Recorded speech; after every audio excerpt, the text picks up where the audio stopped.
I'm about to record. All right, welcome to an episode of the 919 Air It Out podcast. I got my boys from GMC here. Y'all can introduce yourselves.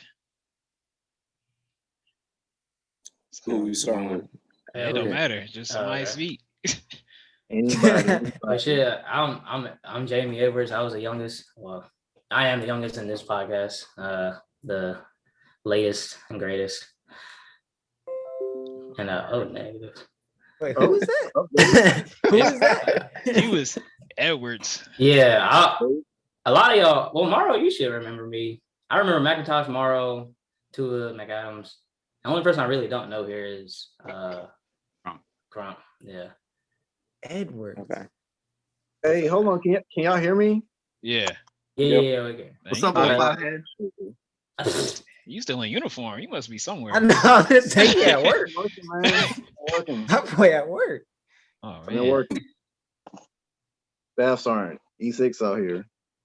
Hey. Oh, wait. Okay. Ooh, Dang, he ain't had to flex. Excuse me while I stand up to get that plate rest. You do all that. I ain't do all that, but yeah. Bro, you should have switched over already. What you doing? That's all I'm saying. Hey, the money's talking, man. The money's talking. Hey, money talks big on this side, bro. Hey, I'm gonna say. you right. What are you talking I'm about? just saying, what are you talking over here too, man? What you talking? I'm not active duty though. I'm still in the guard, so I'm trying to get on this AGR. I'm on orders right now. There you go. But All right. we'll see how that goes. All right. So All I'm right, gonna just go ahead and start the questions, and we could do the introducing at the end, and you put your at names and all that. All right. So first question is, how were you first introduced to GMC?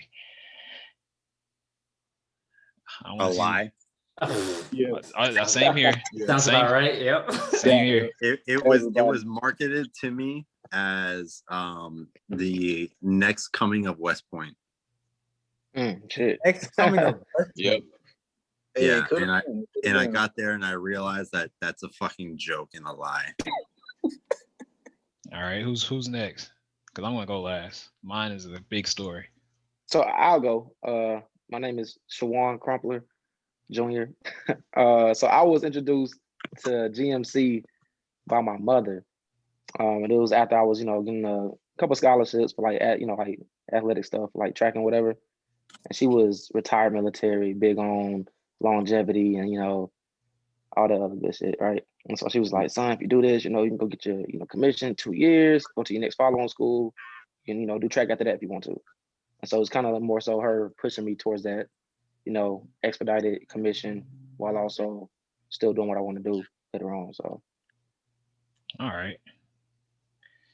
That's pretty similar to mine. Yeah, I mean, hey, me, Tyrell Morrow, you know what I'm saying? Fellow alumni in here.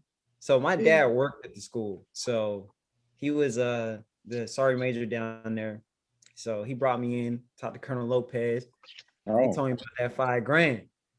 So gotta give her some money. Yeah, I ain't gonna lie. So, I had like $200 in my bank account. So they say you go to this school, for this 30 days, you get back, you get that $5,000, then we get you enrolled in the 300 classes. And at the time, I was like, man, I can either go to like Columbus State or some of these other schools, UCLA or something like that, and do graphic design, or get this $5,000 and then figure out this other stuff later. So Yeah. that's kind of how it worked for me. And I was in there. Hey. All right. Green. Yeah, they said get this 2 years out the way real quick, and then fucking go to any college you want to and do a track scholarship, and then you'll be set to go. Yeah. Yep, that was a lie. Yo, why are the That's a why are the fastest guys in this podcast right now? Like, That's I'm just- feeling some that's- type of way right now. That's literally that's how they messaged it to me. But they told me they had a track team though. Yeah, that's what I was Man. under the impression of. What? They They had a told me Well, like they ain't tell me that. I won't really come with that impression. Yeah, I ain't know that. nah. They brought me to whoever's giving the tour. He was like, oh yeah, we got a track team, blah blah blah blah blah. So as soon as I remember my first day there, I went to go talk to him. He was like, I was like, oh yeah. So when I start training with the track team, he was like, oh, I'm at cross country. We don't have a track team. Yeah. I was like, I called my Oh. parents. It was like, come And get people me. think that shit the same. It's like, no, Yeah. it's not. I'm like, come get me. I'm not High coming. school too. I was like, yo, that was. I mean, I stayed with it because my parents told me to. Rip. I guess I'll go next. I was 16 going on 17, or no, yeah, and I was like turning 17 in a couple days, and I was turning 18 in a couple days, and literally my dad walked in one day and was like, "Look, son, I love you, and you're becoming of a man and whatnot, and I just want you to know that I'm gonna support whatever you do, in life." But you're turning 18, and I just I can't have two swinging dicks in the house. So I just I need you to understand that whatever it is you want to do, I'll support you. Whether it's go to college or get a job or join the military, whatever it is you want to do, I'll support you. But you can't stay here forever, and you got to get that alone somewhere. So I was like, you know what, I respect it. I ain't really be here for the rest of my life anyway. So I that night I got online, just typed in some colleges and whatever, just kind of looking stuff up. And then I saw, I don't know why GMC came up, because I didn't type in GMC. Because just GMC be knowing. Right. GMC be knowing. They just, I don't know, like they somehow knew. And I guess because like I did kind of like look up a lot of like, Google has that suggestive look stuff. So I kind of did look up like military options and stuff like that. And then I was typing in a lot of different colleges, and I guess Google just kind of was like, algorithm says GMC. So I, looked up GMC, and then I went down there and pretty much got swindled like everybody else. Swindled. Yeah. Wow. I feel like I'm gonna have a different story than everybody else. That's crazy. There's a lot of negative connotations here. I mean, mine wasn't too bad. It was just more so like, it was playing a long game. Yeah, it was playing a long game. Yeah.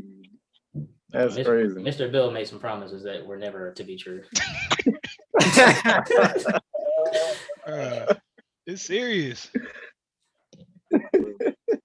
All right, let's hear it, McIntosh. What happened? Yeah, I'm gonna say like, what got y'all there? That's what I'm trying to figure out.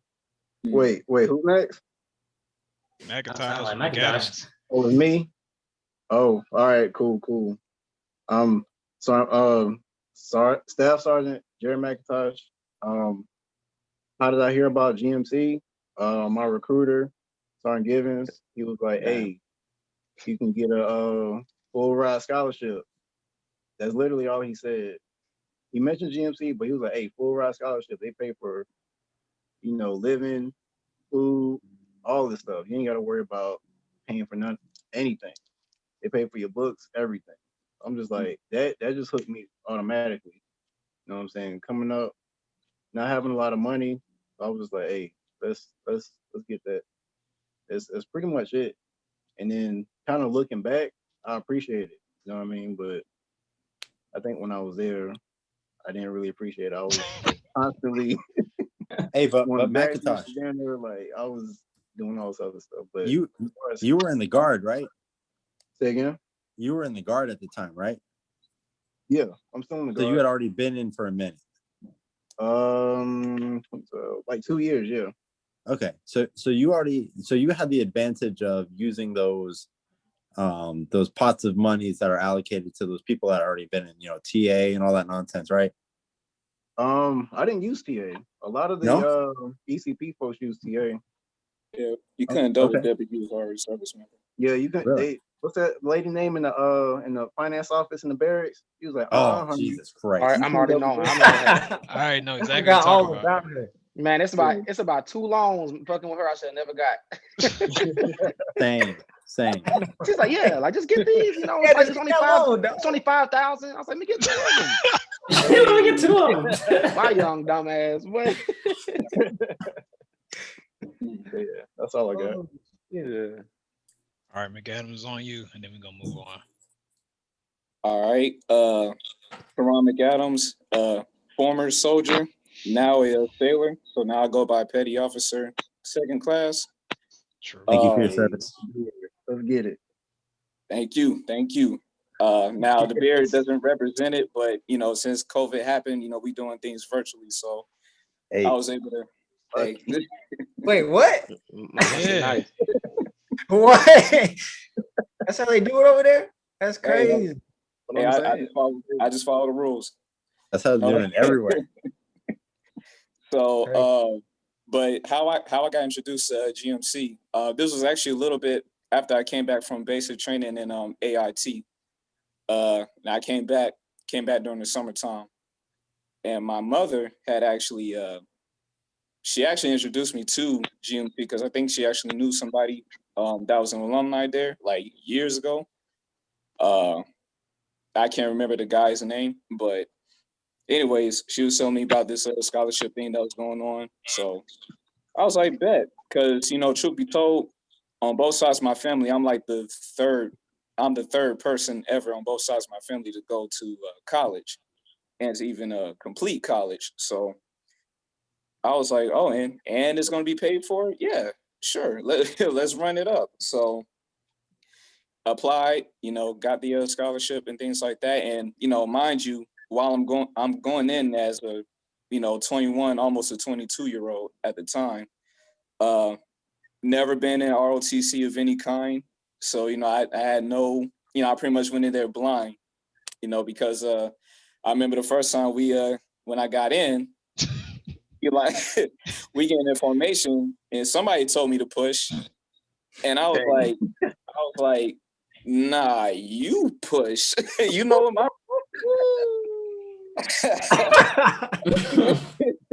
I'm like, what you mean push? I outrank you. And I was just an E3 at the time. I'm like, push? Excuse me? Yeah, like I said, I had no idea what ROTC was or anything. I never did it in high school. None of that. Military was the furthest thing from my memory bank, before I even joined the Army. That was the last thing I was going to do. But yeah, coming in GMC, that was a different world. Yeah, I definitely remember that. Because the first time Hinton started yelling in your face, I saw your facial expression change. And I was like, yeah. Hinton used to do the most, man.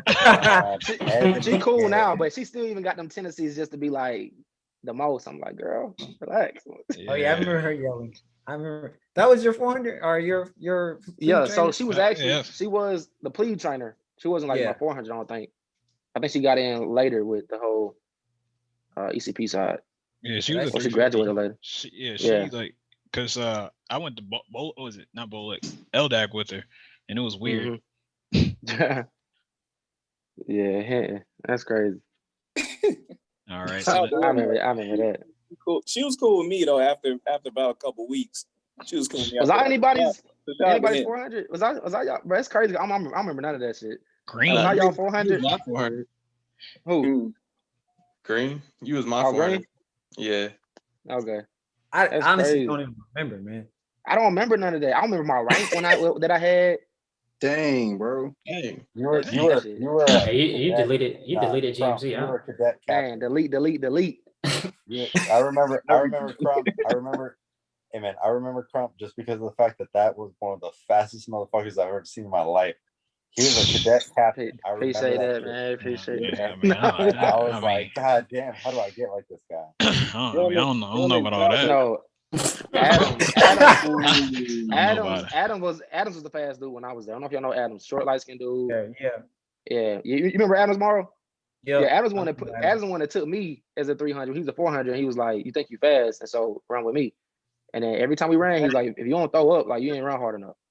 Yeah, he would be talking to me while he's running, and it just did something to me. And I was like, I don't like this guy, but nah, me and him cool now though. Yeah. All I know is you were the reason. I know that the phrase "triple time." I'm dead. Got that shit from him. Yeah, that's because triple time. Yes, sir.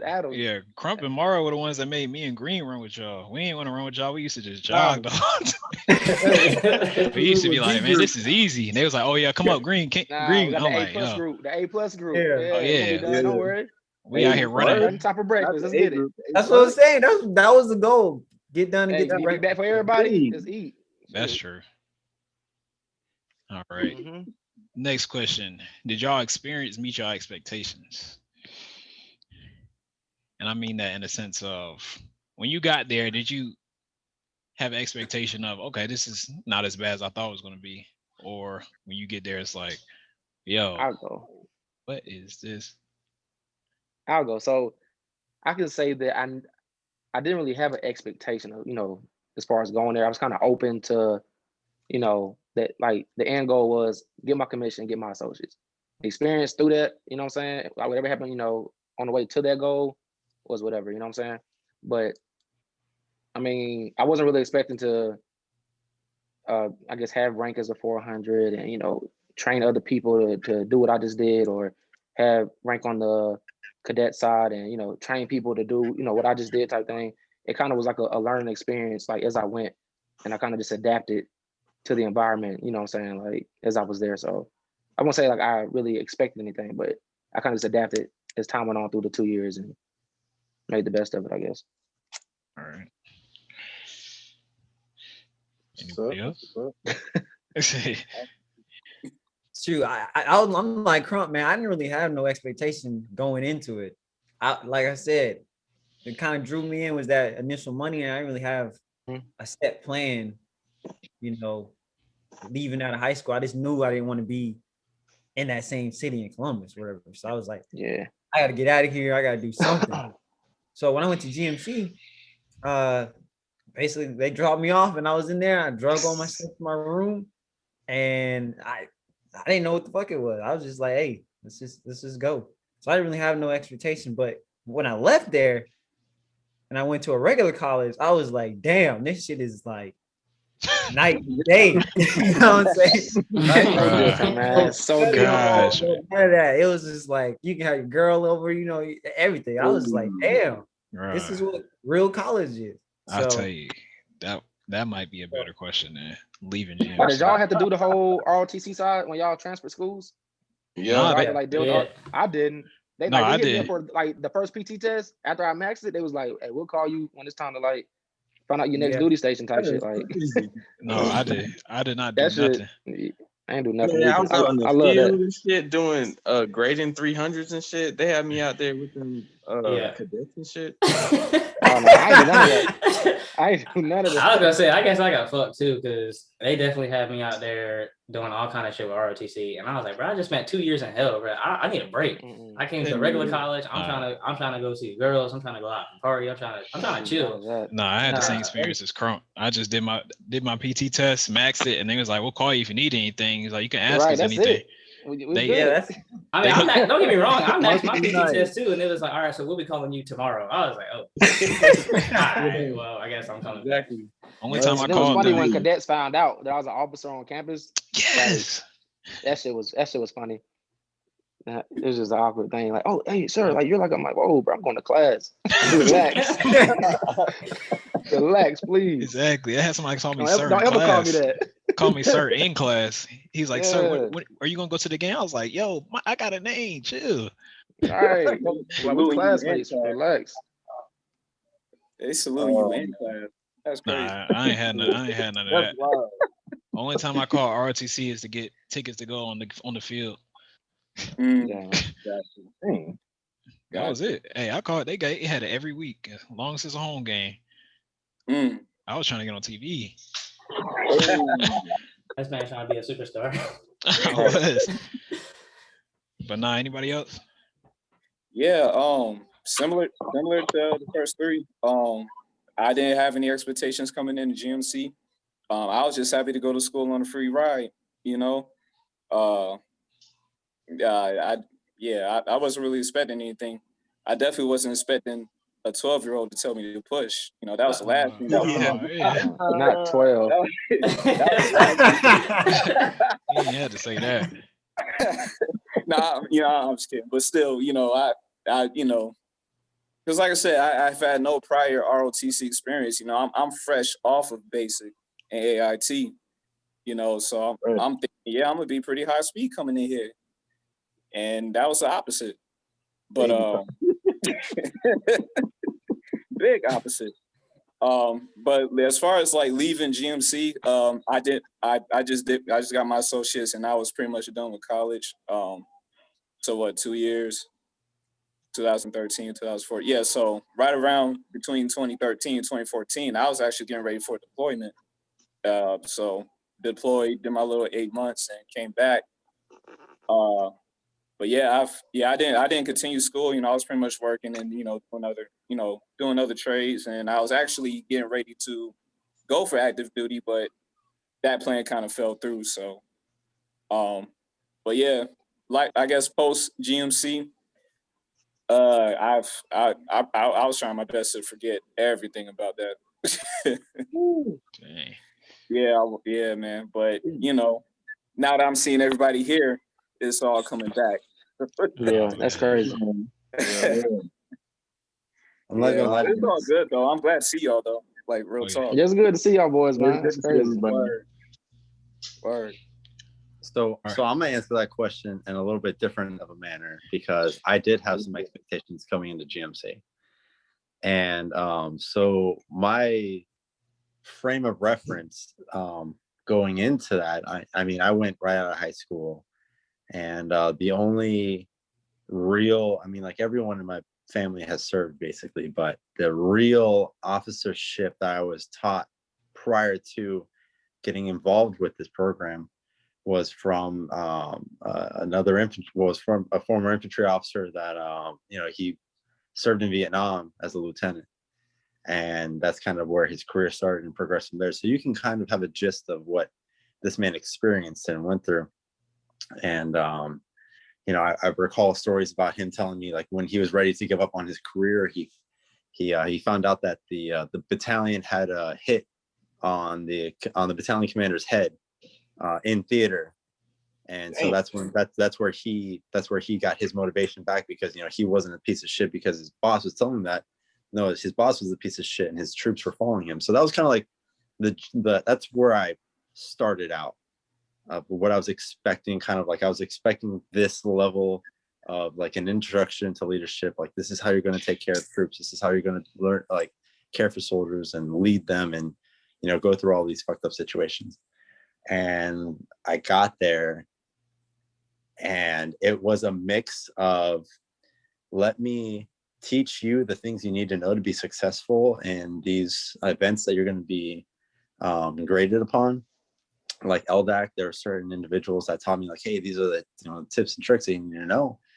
And then there was the individuals that are all, like some of you guys already talked about, let me puff my chest, hey, push, get the fuck down, do this, do that. It's like, hey man, like, hindsight being 2020 now, it's like that's not what should be portrayed to those individuals who are going to be, I don't know, leading troops now. But I don't know. I felt like I was going in there with the expectation of, I'm going to learn what it is to be in charge of troops. And I never got that truly until afterwards, after my commission, after I took charge, and really, took command of what was going on.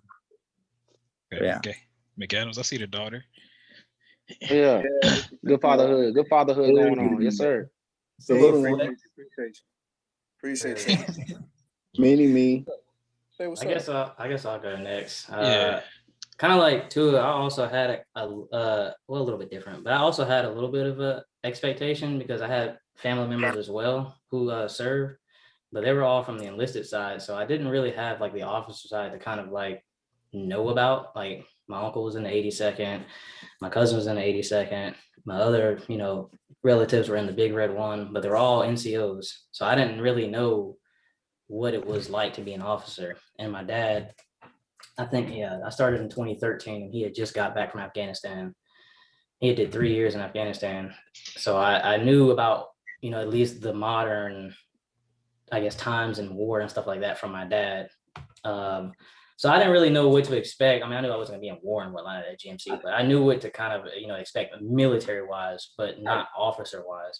So I just went in like, okay, well, I know, and I also did ROTC in high school. So I was like, as long as I can be in the right place, right time, right uniform, I should be all right.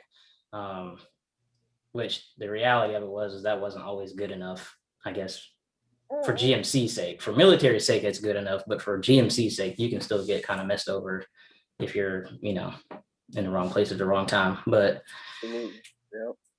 so that was my expectation, I guess, reality of GMC. All right, Green. Yeah, I didn't really know what an officer was My plan was going to Air Force. Straight up. Nah, that's real. That's real. Yeah, that's how it was. Yeah, but once I got there and the LTC pre-camp and they had the drill sergeants there, I thought they were going to be there the whole time, like leading us and stuff like that. And then we came back from LTC and we had like the 400s like hinting and stuff yelling at us. I was like, yo, hold up. This is not what I'm saying. Hinting, bro. That's funny that everybody still remember Hinting. Yeah. For a brag right now. Oh, she was that bad. That's crazy. Yeah, my expectations were not met once I actually got there. So I mean, it's crazy how everything played out. Yeah, everybody else have the infamous LTC, the little drill sergeant on the bus check. They walk in all calm. They walk in real. That's just still to this day. I remember the dude's face. Yeah. Get the hell out my fucking front. Yeah, man. I remember smirking and getting fucked up. That same day. I remember my little suitcase check, pulling everything out. He's like, all right, zip everything up and get out of here. I started to zip my zip on the suitcase and it broke. Right. At that point, the dude looked at me. He was like, just pick it up, get out of here, man. Damn, the suitcase, bro. Was like, get out of here. Dang, I remember I dropped my phone. Yeah. I had that same experience too with the pre-camp, and the drill sergeant, that I'll never forget him, Drill Sergeant Blessinger. He came on the bus, and of course I was a cadet because it was like the pre-camp, so like, not the pre-camp, but it was actually like the LTC, like when you pull up for the first time, and that's when they do the drill sergeant on the bus thing. And sure enough, he was the first drill sergeant on the bus, and they're all yelling and causing havoc and telling you get off the bus, yada yada yada, and dump your bag and all of that. And I don't know why, but like I don't know, I'm just like a comedian, so I think everything is funny. I don't care, bro. I'm a laugh. And he was like all in my face, and like I don't know. I guess he said fuck me because he was in my face with bad breath. So I was like, my God. But I thought it was funny though. I just thought it was funny. Like even though like most people don't find stuff funny that's like funny, but I thought it was funny. So he thought it was funny that I thought it was funny, and he was like, oh you I see you're gonna be a funny guy, and I was like, yeah, that's me. And he was like, why don't you go ahead and get down? I was like, all right. So I got down, but like I didn't get into the push-up position. So I got down on like one knee next to my duffel bag, and he was like, "What are you doing?" I was like, "I got down." Like he was like, "Hey, Joe, son, I'm new here." Yeah, he was like, "Go ahead and get in the push-up position." Kaepernick. I was like, "Oh, that's tough." And then ironically, a couple years later, like after I was commissioned and everything, I saw him again at Fort Knox. I was doing training with my unit, and I saw him. And he saw me first, actually. He came up to me and in front of like my whole platoon and was like, basically just kind of like joking with me or whatever, and just telling him that I was a good cadet or whatever. And it was kind of cool to see him again because like the next time he saw me, I was a lieutenant, so that was pretty cool. And I don't know, it was just like that wholesome moment of like the Army is big but small at the same time. Yeah. And like it's just nice to know that even though he didn't dog me, but he was on me the whole LTC. He was on my ass. And just that he was able to remember that, and I guess it'd be a cherishable memory for him years later. Did we get everybody? No, not me. All right, go ahead, because I think I didn't go either. So I'm always the last one there. All right, so so the question was, did GMC meet the expectations? Yeah. I forgot what the question even was. Yeah, did your experience meet your expectations? I would say for the most part, my experience met my expectations. Before I even applied to GMC, my recruiter and them was just like, yo, when you get there, you're going to have to wear this suit every day. You're going to have to wear this uniform every day. So, you know what I'm saying? Don't get in there all mad or whatever. I'm like, all right, whatever, cool. It was like, you're going to have 18-year-olds like yelling at you, like trying to tell you what to do, like you don't know what to do, like you haven't been doing it. So I'm like, all right, cool, whatever. I've been to basic training. It can't be worse than that. It's worse. It's worse. Nah, man. Like I don't know. Like I have a high tolerance for things, so I don't know. When I got there, it was like less than what I was expecting. I thought it was gonna be like way more strict. I thought more people was gonna get kicked out for the stuff they was doing. I thought, like, I don't know. I thought they was gonna be stricter. If I'm being honest, like they was real lenient on a lot of stuff. It was real lenient. Like I said, like it was a cool experience overall. All right. Yeah. I'm gonna just go. I only remember one person getting kicked out, and that was right after New Year's. You guys remember that? You talking about Bo? You remember Ling? No, you remember Ling? I mean, that was his first name, Bo. Yeah, Bo Ling. Yeah. When he got kicked out for coke. Hey, he was cool though. He did. He was a cool dude. Did y'all know? Y'all know he cheated at the PT test though. Nobody's caught that. Nah, he was dope. He just got kicked out for fucking doing cocaine on man. New Year's Day. Yeah. He cheated. Hindsight, hey man, he should have stayed in, bro. Hindsight, he should have stayed in. Bro, he cheated the PT test. All right, so you know that hill we used to go up where that bridge was. He saw Kuntz run, and then he got turned around during the dark part of the bridge and just ran after Kuntz. Kuntz was that. See, that's where you fucked up. That's where you fucked up trying to run behind Kuntz because Kuntz ran 11:48 2 miles. Exactly, and then the next day they did timed whatchamacallit. They did timed groups, and Bo was in that A Kuntz group. go to West Point. Yes, he did. Yeah, he did. I tried to hit him. How's he doing? That man was different. That man was Kuntz was different. I tried to get him in here. Bible during study hall, like yeah. How you get caught? I don't know. He got caught. He tried to do it again the next PT test, and I think I don't remember her name, but I remember she was like, "Hey," and then and then he was like, "Oh, I was trying my shoe." I don't know. That's believable. It was some mess up. The next question is your worst moment getting bullring, and what did you do? Wait, hold on, Cam. Did you answer your question? Man. I'm gonna say no. Like I thought I was just come here, do push-ups and sit-ups and run, and then I was gonna get a track scholarship off of being on the ECP program. This man had to move. I thought that Clemson or UCLA. I thought they was gonna scout you out. Yeah, they was gonna scout me from GMC because Milledgeville. I thought these football player scouts would see me in like during PT, but nah. I came there and I was like, I knew nothing about the Army at all. Like my roommate Langer, he was like, he taught me everything about the Army. Shit. I remember Langer. Langer taught me everything about the art, about like everything about the Army, whether it's like who to salute to, who to do parade rest. I didn't know anything. Like I was just there off of physical ability because I could do it. Hey, before we go on any further here, can we just take a second to appreciate how fresh fucking Morrow is looking for this podcast right now? I'm saying, like, I've been thinking that this whole time. The Rotten Dynasty. Goddamn, bro. I see it. Yeah, you know. Yeah, my package ain't saying nothing yet. Holy crap, bro. Yeah, my package ain't. I'm looking rough, man. God damn. My package ain't moving, Morrow. What's going on? Hey, it's gonna ship. It's gonna ship next week. Oh, okay. Cause I was looking at it like, hey, I got this for a Valentine's Day gift. It's coming pretty quick.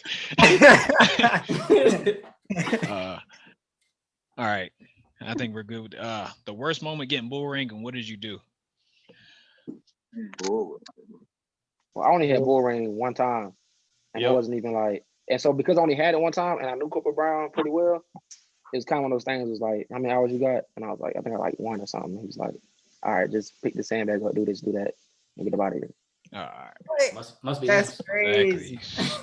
I've heard because he fucked with me. You know what I'm saying? He was like, you got bull ring? I was like, man, let me tell you why. It was on some bullshit. Yeah. And I was also like the damn BC at the time, I think. Like, bull ring, nigga. I don't do bull ring. What? Yeah, what? Man, that's like the opposite. I remember Corporal Brown's. I only did bull ring 2 times.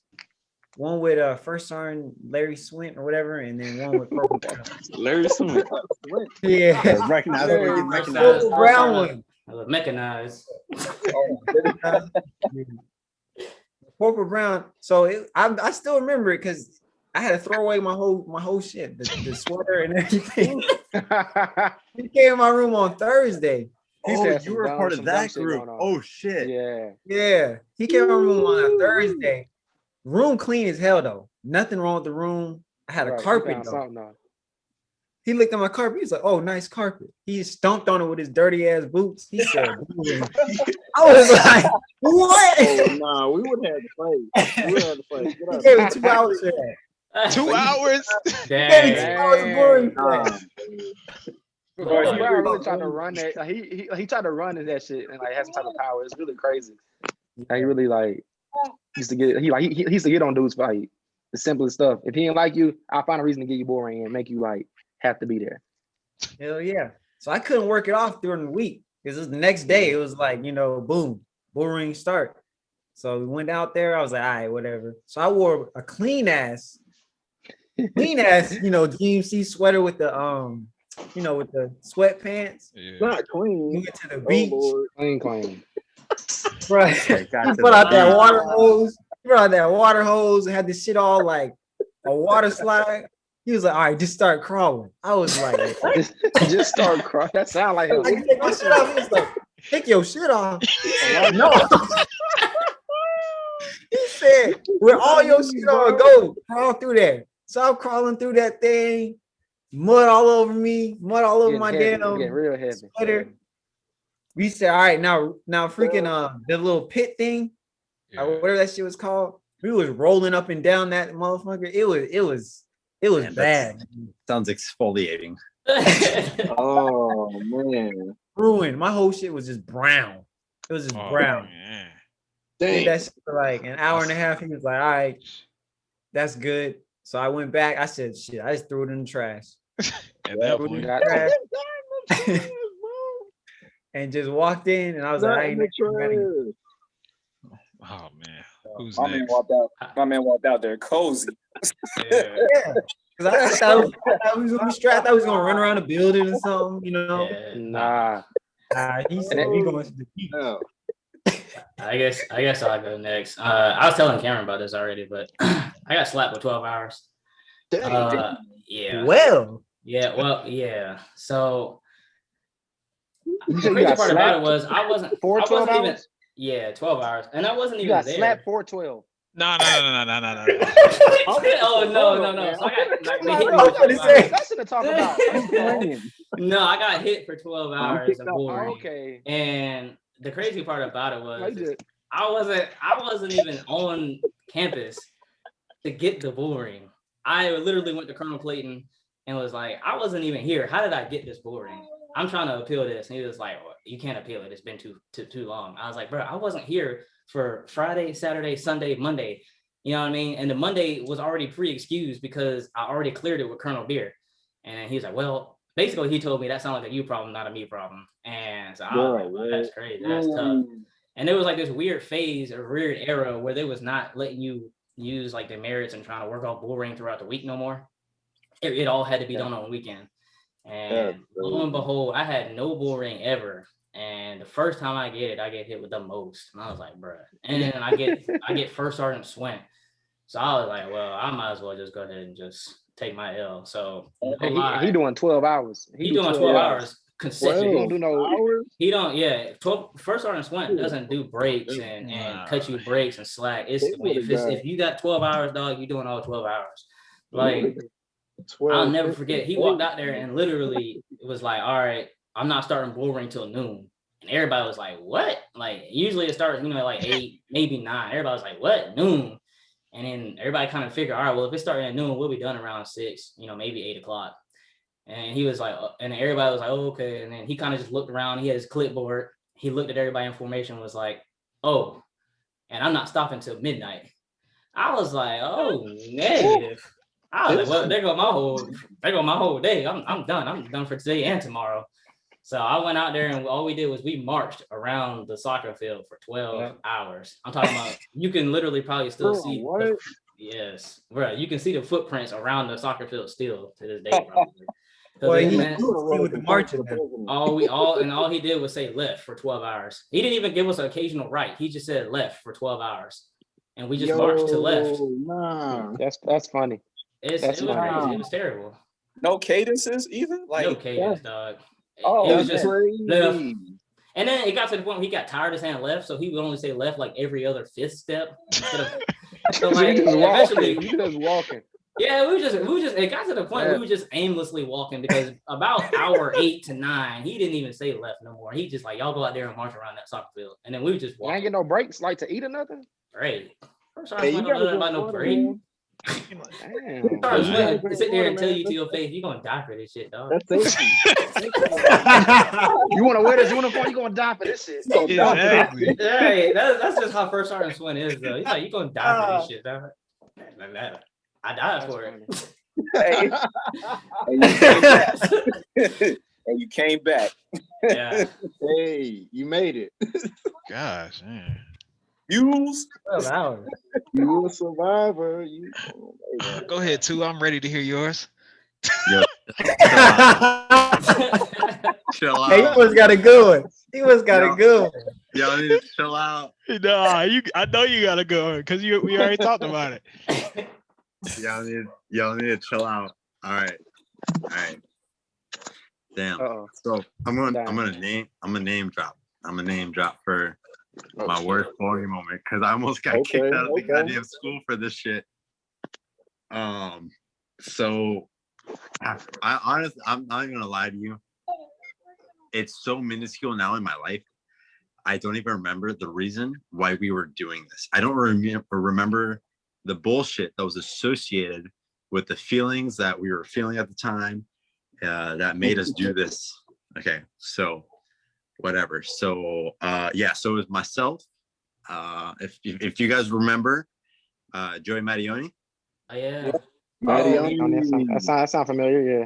I Yep, remember. Mr. Harry Downs. But y'all always got damn peanut butter and jelly. Yep. And both of those guys, both of those guys, infantry officers now. Shout out Morrow. What's it called? And then the last one was if you guys remember him was Mr. Anthony Castiglione. Yes. Yes. No comment on that. That's a whole different podcast. That's crazy. So it was the four of us, and there was a parade, and we had used our position within the cadet corps to leave said parade early, and we had went to the barracks ahead of everybody, and basically we said, "F y'all." We spit on the crest and fucking like stepped on that shit, and we like we jumped on it. That is wild. And said F you guys or whatever, and then went about our days. This was like at the very end of our time frame at GMC. There was something going on. I hope so. I hope it's one at the beginning. It was like really close towards commission. I just remember it was a big deal. They was like, "Who spit on the crest?" And I'm like, "Yo." That was y'all? Cheers, bro. Yeah, that was me, Mattioni. Yes. Oh, wow. I remember hearing about that. I was like, damn, y'all just don't care no more. Yep. Cheers, motherfuckers. They was out here shining that crest for weeks. Yeah. So that was our bullring. We got, I think it was like, it was a triple digit number of bullring hours. Oh shit. Yeah, it was like crazy. Like it was from Col Beer. Damn. Basically what he said is on our free time, if we are not polishing the crest, then we won't graduate. Hey. I was thinking it's gonna be an infinite sign, like when we say you done. But that's crazy. I put it I graduated a year later and the crest was still shiny. That's that whole concept of where I was telling you guys, where he pulled us all into his office. He pulled us all in a group, and then obviously berated us all, and together. And then he talked to us individually, Col Beer. And I remember him specifically telling me, he was like, he looked at me, he said, "Angel, you're going to be a terrible fucking officer. Whoever you lead, I feel sorry for them. Like I feel like you're just going to take these people and put them in a situation where they're going to get hurt." And that stuck with me. And then when I actually commissioned, and I remember when I became a platoon leader, did what everyone has to do. I try to do the best I can, all that nonsense, right? And at the end of my time as a platoon leader, I had some of my NCOs coming up to me saying, "Hey, sir, they're like, hey, we know we made fun of you a lot. We talked a lot of shit, but at the end of the day, if you need us, you want us to follow you somewhere, just give me a call. I'll go with you." And that stuck with me because I remember Colonel Beer telling me that I was going to be the shit officer, but then I got these NCOs telling me like, "Hey, we're going to follow you."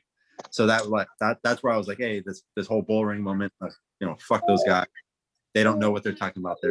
It just wasn't like a solid representation of what the Army is to me." And then, here we are today. Yeah. Hey, how'd y'all get caught? Cameras. The cameras. There's cameras on the crest. Oh, that's tough. All right, Green. Ready to hear that bullring story? Green. I think Green had it a couple times, didn't he? Nah, I had a good time. Green stayed in bullring. Nah, y'all tripping. I had it one time, and that was at the very last quarter I was there, and that was for PDA. I remember that. Oh, I remember that. Damn. Apparently PDA is the same as a DUI because me and Reed had 10 hours for. He had 10 hours for DUI, and I had 10 hours for PDA. God damn. You was black, that's why. Yeah. Oh man. Oh man. They gave you 10 hours for that? Hey. Forgetting while black. That's crazy. Yep. I mean, he had PWB. I mean, what was it? Like a hug, a kiss, a That's what I'm handshake? saying. It was a It's a kiss. kiss. Yeah, on them couches downstairs by the crest. Why there, man? Come on. You wanted that. You wanted that bullring. But He said, fuck it. That's what happened. His last quarter, he said, fuck it. Ain't no way. Ain't no On way. the couch? I done did worse stuff on the couch. I done lit whipped cream off a thigh on the couch. What? See, you gotta know how to hide from the camera, man. You gotta. My man said by any means necessary. Come on. Any means, bro. Hey, GMC would do that to you though. GMC would like make you just want to do dumb shit, man. Especially PDA type shit. You like trap them in these berries. Exactly. All right, McAdams. I've only had bullring one time, but it wasn't my fault, of course. Bullshit. He innocent. According to them, yeah, bullshit. But I've never really talked to anybody except for my roommates and pretty much y'all. So the reason why I got a bullring, and you guys might remember this individual, Shwed. Y'all remember him? That name sound familiar too. God, Shwed went through everything, and then during commissioning said, "I'm not commissioning." Dang, why you do that? That's crazy. I don't know, but keep going with your story. That's the only reason I remember him. Yeah, but the reason why I got bullring, I think they was gonna do like inspections while during the weekend. So I wasn't there, but I made sure my shit was clean before I actually went home. I come back on Sunday, my name is on the board, and so I, like a dumbass, I went to First Sergeant's Went, to appeal my case because I wasn't on campus. So I was like, well, why do I have this bullring? Well, you coming out of basic training, you should know that you need a police shirt, your battle buddy. I'm like, what you talking about? Battle buddy. Right. I'm like, what you talking about? Who? Like, who are you talking about? Hey, your roommate Shwed. Yeah, so he decided that he wanted to leave this Xbox out in the open, and unorganized or whatever. I guess he's supposed to hide it or whatever. But yeah, he decided to leave his Xbox and TV all out in the open. Hey, McAdams. Hey, was this the first year that we were there? This was like a little. No, wait, no. Yeah, it actually was. Yep. Yeah, this was first. This was when you, me, Shwed, and I already know what you're talking about. Yep. Yeah, when we were all suite mates. Yep. I remember this shit. Yeah. Yep. Yeah, dirty motherfucker. Yeah. Okay. Yeah, he's a piece of shit. Yeah, he's very filthy. So yeah, I got bullying because of that. We had to march. I only had like a couple of hours, but of course, I'm still pissed because I shouldn't have gotten in the first place. I wasn't at the damn campus. But we marched at the soccer field. One of the what's her name? Matter of fact, is it Walton? Is that her last name? Oh shit. Black girl? Yeah. Hey. Yamiza. Yazima. Yazim. Yeah. She was wilding back in them days. Yeah. I remember one time she was doing cadence and she was gonna call on me to do it next. And I said, nah. I was like, nah. And she was like, man, McAdams, you gotta have fun. I'm like, there's nothing fun about this shit. No, I'm not about there's nothing fun about this. It's true. You know what I'm saying? Like I said, I'm fresh off the bus and I'm doing this shit. I'm like, no, there's nothing fun about this shit. But I'm trying not to get too negative Nancy about it because, like I said, I ain't trying to remember shit about GMC. But that's what happened. All right, McIntosh, it's on you, and then I think I got mine. All right, so question is, bullring. Yep. And what'd you do? Did McIntosh ever get bullring? Yeah, I was like, you got bullring? I did. I sure did. For what? Like for getting your pencil to class? I don't know if y'all remember. I don't know if it was the room was dirty or coming back late from freaking Capitol. I got bullring a lot when what's his name? The attack officer. He was a special forces guy. Yep, I know what you're talking about. Oh, that guy. He's a cool dude. He was real fired, cool. Right? I fool with him a lot.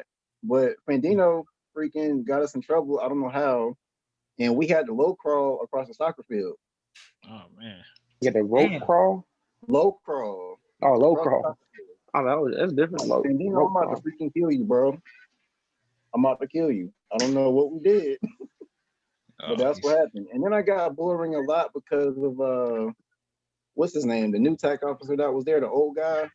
Colonel Bucky? Real nitpicky. Yeah, Colonel Bucky, man. Yeah. Colonel Bucky. I don't know his real name, but I feel like that's what I'm talking about. Colonel, it was Clayton, but he had buck teeth. So okay. Yeah. I was like, who the hell is that? Right. Who was Colonel Clayton? Oh, you left before he came. Luckily, you didn't. He came right after you left. I think that very next year. Colonel Clayton is the reason why I look at officers, like field grade officers, and I'm like, if he can do it, I can do it. No. Because we got some of them here, man. We got some of them here. Just know it keeps going. I'm just being real. Because that's actually my story of the bull ring. He gave me bull ring for bed not made while I was sleeping. Yo, I remember that. Oh my god. Bro, I feel like everybody's got. I had 2 hours. And he was like, I don't know what to tell you. I was like, I was asleep. He was like, oh, I didn't look on the other side. I'm like, what? Wait. You was in the bed. I was in the bed. I didn't have class. I think I didn't have class till like late, and I was in the bed sleep. And he said, bed not made. In the bed? I don't know, man. Hey, he would have caught some hands, bro. Sleeping while black. Nah, then I got 10 hours because it was relayed from a cadet and I just wasn't hearing it. But the lady in the financial aid office, I don't remember her name. She told me to take my hat off, but I wasn't hearing it because I was going somewhere that weekend. And somebody else told me take your hat off, and I looked at them and just kept walking. And I came back and it said 10 hours. I was like, wait a second. I was like, Colonel. Okay. And I was like, Colonel Beer. I was like, yo, how did he even know? And I didn't know that she called Colonel Beer and was like, he didn't want to listen. And when I went to her, I was like, you gave me 10 hours. She was like, oh, that was you? I'm so sorry. Like, it's too late now. Sorry. No, you wasn't sorry. Wasn't Miss Aaron or something? It was something. Trash. Yeah. I my one. Give me $20 since you're the finance lady, and I'll He said, "Give me $20." And then I accidentally got my roommate 10 hours because I was You accidentally got your roommate 10 hours. Now, how do you So, do that? all right. What's all these 10 hours, man? What all the right, fuck? so I was playing the game. I was Actually, playing. it's 2 hours. I got 2 hours. He ended up getting 10. I was Oh, playing. really? Me and Culver were playing 2K during study hall, and the SAC officer walked in. We was like, "Oh shit, we ain't even here." and it was on Langer's side, and he was like, "Whose game system is this? Y'all, please, y'all not supposed to have this." And I was like, "It's mine." Oh, y'all was pleased too? Y'all wild. Yeah, he was like, Wildin'. "Whose was game wild, system is it?" man. And he was It was like, wild. "I told him it was mine. It's mine." I was like, "Man, I might as well take my hours." And he was like, "No, it's not." I was like, "Man," like, all right. And then he was like, "Man, I'm gonna check this name that he wrote down the name." I bet. My roommate came back from the library, and the next day he looked at the list. He was like, 10 hours. What the library. fuck? That man innocent. That I man was was at the like- library. I Come was on. like, "Dang, I'm so sorry, man." Come on, man. That's I looked at crazy. mine. I was like, "Dang, it's only 2." Dang, and I only had to do a 1. I think I only had to do 1 because Corporal Brown. Corporal Brown did some. Corporal Brown had the most dumb shit too. He would have people Yeah, hold it pencils was some for a gay good hour stuff. like this. Like you hold the pencil for an hour and your 5 hours gone. Nah, it was some Yeah. gay stuff. Like he Yeah, had people all would the do dudes. it. With Corporal Brown? I ain't never Yeah, had that. he had all the dudes line up. He said, "Nut to butt. Everybody get Yeah. nut to butt." Yeah, bro. Everybody was lined Football up against players each other. would be on that shit so much. It's like they was always on there for no reason. Exactly. But we had Nah, two they girls had in reason. there. We had 2 girls in there, and everybody was like trying to get all close. And they was like, "Oh, wait. All the girls get in the back," because he tried to switch it real quick. Hey, smart. That was smart. that I was don't my know. bullring. I don't know. Like, can I just be real with you guys? Was anyone else as unimpressed with Corporal Brown as I was? Yeah. Unimpressed. Yeah. I mean, What? he was Yeah. just like so. So the thing about Corporal Brown is, Yeah. like, if you were on his good side, then he made your life easier a little bit. Let Like, I me tell wasn't you. impressed by anything I he guess did. I was on the good Let me tell you my side, thought man. I guess I was on the process. good side. Let me tell you my thought process. Right. So, like, if you're on his good side, you're good. If you're on his bad side, you're going to get the shit end of the stick. Cool. Whatever. All right. At the end of the day, he was a fucking Marine, right? Yeah. Yep. Tell me how this 18-year-old cadet was correcting him on how to wear his dress blues. Damn. Hey, man. I mean, he Oh, was, he was a corporal. I mean, I don't know, you know. Right. Listen, You know what I'm saying? listen, okay. Like he was high rank. As the officers and the NCOs that are here now, right? We've had our time, right? So you've had your moment where you've gone up to like one of your soldiers and you'd be like, and you say it quietly, you'll be discreet about it because you're trying to be respectful. You're not trying to like embarrass them. You're trying to help them out. So you'll be like, hey man, like you'll go up to him, hey man, your patches are on backwards, or like your name and It's and upside US down or Army something. is Yeah. reversed. Like something's fucked up, and you go up, be like, hey, quietly, and not call them out, so they correct themselves, so they don't get berated by some of the NCOs, right? And one time I went up to him and I was like, hey, Corporal Brown, your EGAs are completely fucking backwards, man. Like, Completely. can you fix that, please? Because you're supposed to be like the highest of the standards when it comes to this shit. And he looks down and he looks down. He looks down and he goes, oh shit. Corporal Brown probably be drunk half the time too, man. He probably Bruh, I swear. I didn't even know that part. I didn't know. I was done. What was his? I was done after that. I was Like, done. what was his phrases? He's always say. It was like, all right, or like, what was it? He's always had like, I don't remember. I can't remember that shit no more. Man. He No, like you I knew how to like act like him, like I steered away from him. Yeah. I knew. I saw what happened to Green during plea period, so I'm never doing. Yeah. Green got snatched out his bed. And I was like, That's on the bed. What happened with that? What the hell? Explain yourself. yeah. It was during class, and I was sick, and he thought I was skipping class or something. He snatched me out of bed. It was like a nightmare. It was the worst dream of my life.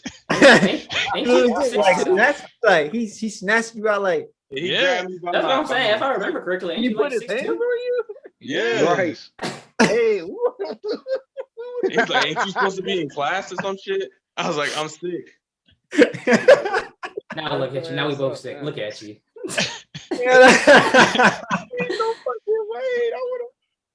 He said he He didn't snatched know her. it. That's crazy. So he just snatched you out. You fell out the bed because you know it's kind of hot. Yeah, he climbed up the ladder. Green Put his also hands 7 on feet. How you snatch your big ass out of bed though? I don't know. Green told me that story, and I never went around Cooper Brown. I was like, this is not worth it. I forgot how tall Green is. Yeah, that was It's talking hard about. floors too. You bump you hit your shit on the floor. Oh, you sleep. All right, I'm about to- Bro. Yeah, that floor hard as fuck too. Oh man, Hard as floor. shit. Langer fell out of bed one time. That was interesting. Oh no. Hold up, bro. Wait, hold on. We gotta hear Langer the fell out of story, bed man. one time. I remember him falling out of bed multiple times. Okay, he was drunk on his birthday, and I remember he fell, and we had like drill for ECP over at with Sergeant somebody, and we just did our homework or something. But I remember he was drunk, and I remember first of all, Green took him out that night because Green came back and gave me the most angriest face in life, and said, "I'm never taking your roommate out ever again," because he ended up driving him home because it was like 3 people dragging him in when I woke up. And I was like, dang. But I remember he said he had to use the bathroom and he didn't make that ladder, and I heard a collapse, and I just got out the bed and said, I got out the bed, knocked on Green's door, and said, I need to sleep here tonight. Boy, That's funny. Oh snap, son. dang, That's man. crazy. Before we leave this, we do got to talk about Frank. Wait, Frank used to goddamn beat his That's what I meat was in just the bed. thinking about. Frank used to beat his meat so much in the bed. Bro, I was just thinking about that shit, man. I was about to say something, but I said, you know what? I ain't gonna say nothing. That's crazy. I became Used to sweet. Go crazy. I became had a sweet video. mates with him. Yes, you had a video. Video. Yeah, that dude Not was like seeing everything, but you could tell like what he was doing. Like, you know what I'm saying? Like we I like, remember Colonel Clayton walked in on him doing it, right? Bro, this man was he was playing no games. Like, hey, listen, guys, listen. Y'all don't know because they assigned people to be, like platoon sergeants, like the cadet platoon sergeants of people or whatever. So I had the 2 shittiest assignments when I was at GMC, right? And honestly, the first one wasn't a shitty assignment. They thought it was a shitty assignment, but I had a good fucking time. They assigned me when it was the second quarter there, and they assigned me and Mattioni to be the platoon sergeants for the football company. Y'all remember that? Yeah, that was fun. Yeah, that's always fun. They're like, oh, dude, you have to fucking get these guys in line and all that bullshit, blah blah blah. I was like, yo, I don't know what you're talking about. We're having a good ass time over here. Fuck y'all, right? So that's that, right? But then the second one was when they made me Frank's platoon sergeant. Oof. And then I literally had to have a scenario where there was certain football players that were in that company in that platoon with me. And we all had the same dilemma of, yo, this motherfucker stinks. This motherfucker doesn't know how to bathe himself. He doesn't know how to take care of himself. And on top of that, he's always literally touching his dick. Like he needs to, I don't know why. Whatever. Oh, that's Frank. That guy. Okay. Yeah. Come on, man. What are you thinking of? 160 sit-ups in 32 seconds because you know what he's doing at night. So that's going on, right? But there was this one particular evening in the crowd, in the platoon, where he came in and he was just smelling like shit. And there's one football player, I don't remember his fucking name, but his face is like engraved in my brain because of his face at the time, like his expression at the time. Like he looked at this guy like, what the fuck is absolutely wrong with you right now? And so after that whole formation at night, we all go back in or whatever, and then at the end of the night when we have that total line nonsense, we're all like, hey man, we got to get this motherfucker. And so all I remember is this fucking football player grabbing Frank like a goddamn scrunchie and just throwing him in the fucking shower and just like throwing soap on this fucking kid. It's just like, you're going to be fucking clean now, guy. So yeah, that was that's crazy. That was one of my favorite times. I can't lie. That was one of my favorite times. First of all, Frank, he used to go from PT right into his class A's. Like he would go straight from PT right into his class A's. Because I remember one time. I remember catching him one time. No go, yeah. bro. Because I think I had come to Cameron's room or something like that after PT, and Frank was already standing there in his class A's, and I was like, "Damn, you already showered?" And I was like, "Why am I even talking to you? Never mind." And I was like, "I got everything I need." Hell no. I was like, I smell you from here. Never mind. I got the information I needed. We could talk about that at the end. I got so many Frank stories. I was a sweet mate. Me and Langer, we just tried. We tried so much. I don't know if y'all might remember Bishop, but he was probably my worst sweet mate. Bishop. He was the fucking worst. All right, I'm gonna move on because I feel like he's a cop now, by the way. So keep an eye out for that fool. He's a cop. Yeah, he's a cop now. Hey, hold on, man. Cop where? What city? Or what state? Somewhere in Georgia. I don't know. Okay, I'm good. Damn, that's everywhere. Fuck. All right. I'm going to skip that question because that's kind of like what we already answered. Was GMC too strict or lenient? And one thing you would change about your time there? Silence. I mean, I think GMC was GMC. I won't say it was too strict or too lenient. It was certain moments where it was like, all right, y'all doing too much. And there were certain moments where it was like, this shit a joke, Yeah. But honestly, I mean, all in all, I know we having certain bad experiences, certain good experiences. I mean, I think we can all say, in a way, I know we all probably hate to say it, but in a way, GMC did kind of help make us who we are in a way today. You know what I'm saying? Yeah, definitely. You know what I'm saying? Like, it played a part in who we are today as far as bullshit we've been through, experiences we've had. It did play a part. Although we might, you know what I'm saying? And that's why right now, I'll never not claim GMC. You know what I'm saying? Like, yeah, I went, you know what I'm saying? But at the same time, I won't be like the most. Yeah, go to alumni. Go to alumni. Yeah. Because there are people talking about let's go to alumni weekend. I'm like, bruh. I'm like, for what? Alumni weekend. Yeah, talk about let's go to Question Capital. mark. Capital. What? I forgot that place existed. Capital. Never got in. Nope, never got in. GMC to me. I've been like once or twice. Never got in. What? I've been like once or twice. BLACK. Bro, I was in freaking Capital more at GMC than I was at GCSU. Really? That's crazy. Yeah. Because matter of fact, it'll be me, McIntosh, Cam, and Jones. We was all pre-gaming and trying to go in. And I honestly didn't think it was a black thing at first. At first I thought it did, but then I seen other black people from GCSU going in. I'm like, okay, maybe they just don't fuck with GMC. But the next week we tried again, and we actually got in. Yeah, we got in, but the only reason we got in is because it was like 4 other white girls that was going in too, and we just followed them. Oh. Hey y'all, when I got to GCSU, that's when the whole thing came out. They got shut down, all because it was a black thing. Like they got hit hard. Oh, I was like, wow. What was how when I was at GMC things was better? I don't understand this. Let's be real here. There was one of those places. It was like the Brick something. Y'all know what I'm talking about? The Brick. Yeah, it was just the Brick. Yeah. The Brick. Mm-hmm. Yeah, going to the Brick with Bennett. You said that was the realest time of my life, bro. The Brick with Bennett. Who? With Bennett? Yeah. The Brick with Bennett? Yeah. Y'all don't remember RC that? Bennett? Yeah, RC. Bennett. Oh Lord. Okay. All right.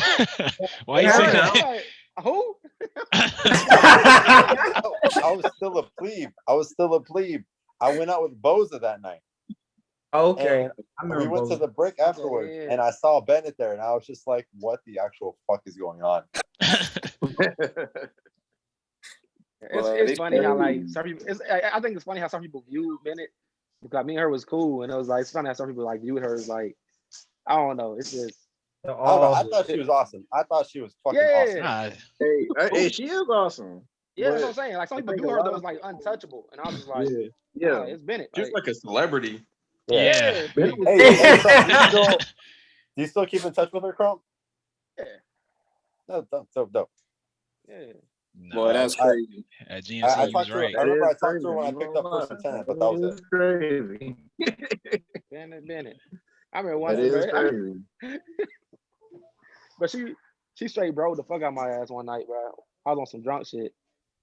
I think it was like a GMC. Me and her was just being real cool, and I was like, my young ass, you know what I'm saying? But I said some dumb shit, like, you know, trying to be my Valentine type shit. She's like, oh, like, stop like playing, bro. Like, stop playing, bro. I'm like,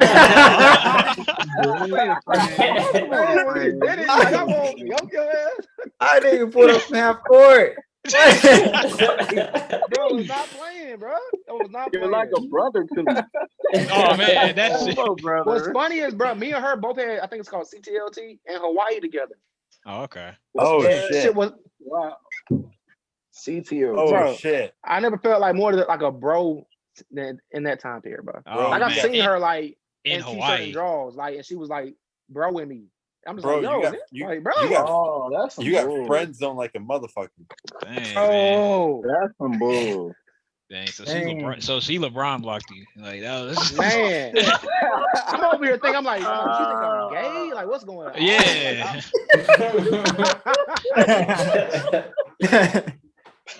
Oh, That's funny. Shade. R.I.P. you mean R.I.P. still cool. Man, To to this day, I need her to That's know hurt. I'm not your bro. Hey, this gonna be on Spotify. You go ahead and send it to her. Hey, You be like, I'm not your, hey, I'm go not ahead your and clip bro. it, dog. I'm not Hey, your go bro. I mean, ahead. we just, you know, we're really good friends, you know, so, you know. I Don't do try to respect our change it friendship. now. Don't try to change it. Don't try to change Exactly. it now. I Because do if she respect shoot, our friendship. okay, all right, because if she shoots that shot, you gonna open the basket. So Oh, you gonna windmill that? That's funny. Well, you gonna windmill that? but let's move on to this quick one because it's getting kind of late and I don't know what people got going on. Oh, it's Saturday. Yeah, I mean, still. All right, what's the best experience y'all had with GMC? I mean, we have a lot of negative experiences. We talking about PG-13? Oh, that's crazy. I mean, he ready to jump to X. I'm just saying. I mean, you talking about best. I mean, best experience. Hey, whatever. I got a good experience. So me and a few of y'all remember Burkett. That was my guy. That was my homeboy. Like, I still talk to him to this day. And so me, Burkett, we used to have ammo shipped to the school. We used to buy ammo, and we had our guns on campus. So I'm talking yes, about. Yes, you did. I was like,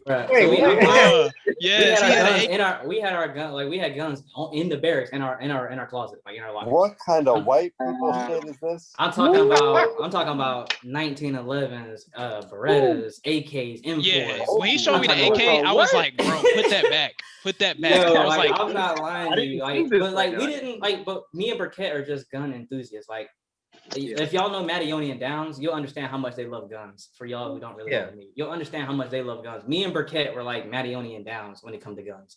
And I'm talking about, like, we weren't trying to do no crazy shit, but we just love guns, and like we miss shooting like bad. So we was like, you know what, man, like, fuck it. Let's just, I said, you bring your shit from your house, I'm gonna bring my shit from my house. He went back to Washington State and got his shit and brought his shit back. And like I said, we had 1911s, we had M4s, AKs. It didn't matter. We had everything, and we were just keeping it all in the closet. And then I was like, damn, bro, we're running out of ammo. So we bought ammo. I said, I got a site that I go to. So we bought 1,000 rounds of 7.62, 1,000 rounds of 22, 1,000 rounds of 9mm, 1,000 rounds of 5.56, and we had it all shipped to the commandant's office. And I'm talking about we had discreet shipping and everything, but it came in these big box and it was heavy. That box was like 200 pounds because they just put it all in one box. And the lady, I don't remember her name, but the lady and Colonel Clayton were standing there looking at the box because the Colonel Clayton had tried to move it. And so they called us down to they said we got a package. Me and Burkett came down there. No, it was a big box and a small box. And I had picked up I just put the little box on top of the big box, and I told him, all right, let's roll. Colonel Clayton was like, what do you have? What's inside this box, and why is it so heavy? I was like, I said, dog, you asking some questions. And he was like, oh, I mean, I just don't understand why it's so heavy. I was like, man, I said, sir, you wouldn't ask me what I said, if this was at my house, you wouldn't be asking me what's in my mail. I said, why are you asking me what's in my mail now? And he was like, well, okay, fine. And yeah, that was legit. You know, he didn't, you know, at that point he realized, you know, I can't ask him wasn't his mail, it was his mail. So we sure enough, we took 4,000 rounds of ammo upstairs, and then we used to go shoot on Sundays, like at this spot that we had found. And then it got crazy, like it kind of got out of hand because once Mattione and Downs found out, they was out there shooting with us. And then Branham, he found out he was out there with us. I mean, it was like at this point, we was like mass exodus to go shoot, and everybody started bringing guns on campus. And at that point, Mattione and Downs had guns on campus.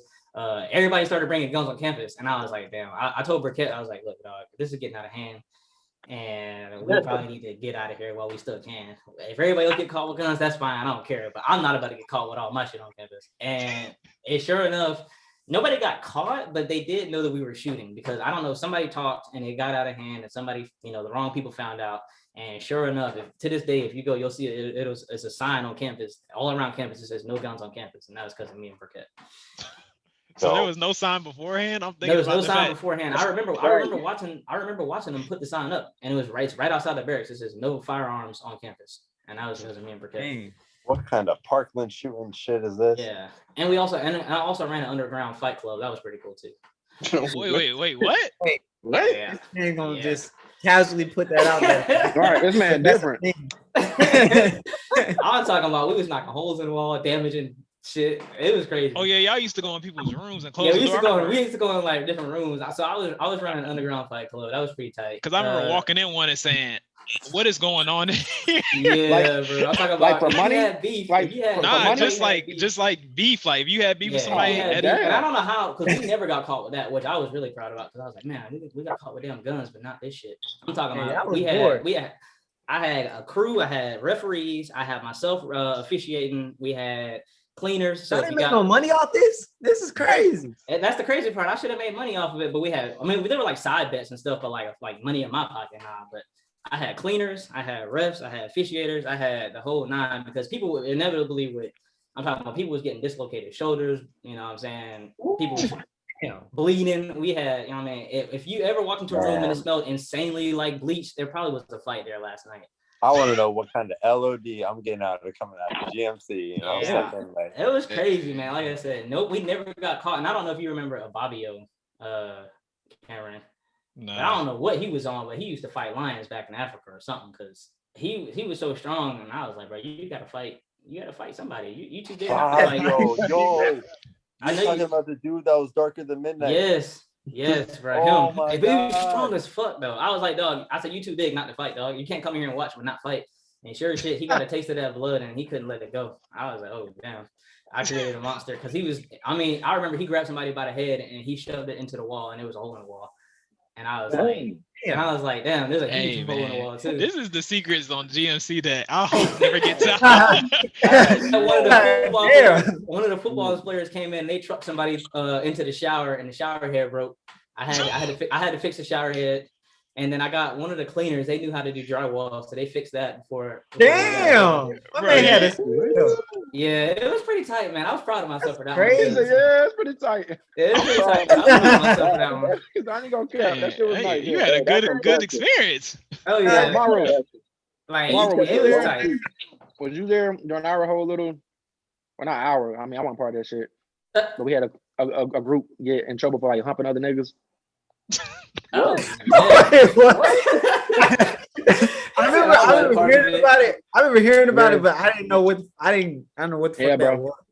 Like dudes would just go around and like, man, it wasn't like them taking nobody's clothes off, but they just start humping the dude and like taking their butt. Whoa. Yeah, like I don't know what deal was I got that. him. I'm just like, bro, like, what are y'all seeing this? Like, is this what are y'all getting from this? And so eventually they got caught with the main two dudes who was doing it, had to apologize in front of the whole battalion or whatever. Damn, that's crazy. That shit was funny. That's probably I caught the tail end of that. I was like, "Them doing what?" Humping. I'm at what? I think first on Swint was the one that made him apologize. Yeah, we got two apparently they like to go around humping other men. Yo, that sounds just like them. Oh, wait. I can't see. Hell no, man. There was some other shit, bro. I know there wasn't that many women there, but damn. Yeah. Ain't that. I had to go with Crump on my experience. When everybody was in that little bathroom recording Frank, That was probably like the funniest. And then he came out all upset. Everybody was in, knife.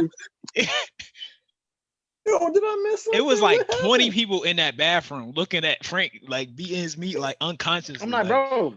He don't hear us. Yeah, I heard He don't laughing. care. Who has the video? Whoa. Dude, Frank's the kind of person that'll look you in your eye and still beat his meat while he's doing it. I don't He don't know. care. Oh dog. my. Oh, He okay. just don't never care. mind. He was And savage. then I'm like gonna have to go with when he proposed to his girl and like during that like little oh yeah, I remember situation, that. like Girl. G Green told me he was at a table with them talking about he tried to touch like the girl's stomach because she was pregnant and he's like, stop touching my stomach, it's not yours. I was like, oh, Oh, hell nah. Whoa. and then when he proposed to her, I was like, what is he doing? Oh. Bro, I must have missed all this. This Bruh. is crazy. I think it was the military ball when I was a 300 though. Yeah, the first one. The first one. Hey, can I ask you guys a real question though? Yeah. Does anyone know what happened to that guy? I don't know, man. No, I don't keep up with him. I ain't gonna shake his hand. That's one thing. All right. All I know is I'm gonna go ahead and I'm gonna get on my email and I'm gonna type in his name and see what comes up on Global. Don't do that, man. Oh, you trying to see if he's still in? Okay, No, he commissioned. I remember that. He commissioned. Now I want to know if he's still in or is he in jail? Oh man. No, I told you he's a cop. Yeah. He's a cop now. He's a cop. Oh man, if I get put over by him, it's over. Oh, so all you're done, bro. You're done. It's a wrap. Yep. And then you got to handcuff you. Oh, Yeah,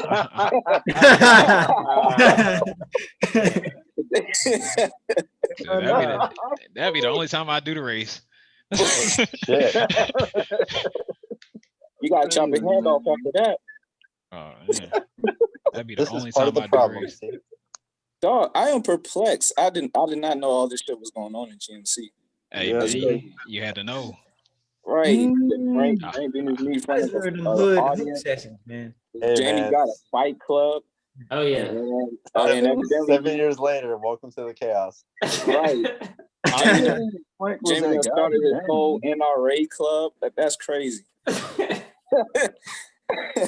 think Mattione or Downs ruined it for everybody because I don't think they knew how to keep quiet on that because they were so passionate about it that it was just. I feel like in talking about guns, it slipped out. I feel like it was one of those kind of situations, and then the wrong people heard about it. Say, Edwards, I knew they had it. I never knew you guys had it. So the fact that you and Homeboy had it, like that surprises me right now because I never knew. To this day, right now, I didn't know. I just knew about Mattione and Downs. Yeah. So yeah, I think that's honestly, which I mean, it is what it is. I think that's. I mean, now that I know for a fact, that's definitely how it got out. But I told him like straight ahead, like right off the rip, I was like, look, you know what I'm saying? We got this backdrop, like this backstop or whatever. So we don't have to worry about no, stray bullets hitting nothing. We're out here in the middle of nowhere. You know what I'm saying? You can shoot anything up to 7.62. Just, don't go crazy and, be a dumbass. And everything. Straight. And he's like, no, bro, we got you. We ain't gonna tell nobody. We ain't gonna tell nobody. They went straight back to the barracks and told everybody. That's tough. Be the worst. That sounds like them, though. I was like, damn, it'd be your own people. That sounds like them, though. Really? All right, anybody else got some good experiences? Because I mean, I don't want to do GMC bad. Because I mean, yeah, my good experiences only counts when especially me, my first time being introduced to the most prestigious alcohol known to campus, which is Four Loko. Hey, let's go. Four Loko. I don't know about prestigious. Hey, because that's all we could afford, and it got us right. Before going to the Capitol, man. Like we were sitting in the car, and especially me. And I remember this specifically because Cam, Mac, Jones, and Culver. We was all about to go to the Capitol, and now at the time y'all wasn't old enough, but I was the only old enough person to buy alcohol. Yes, sir. So y'all, I say here go a couple dollars. Right now, Y'all did flip me that bread though, so I appreciate you for that. Hold on, McAdams, bro. Yeah.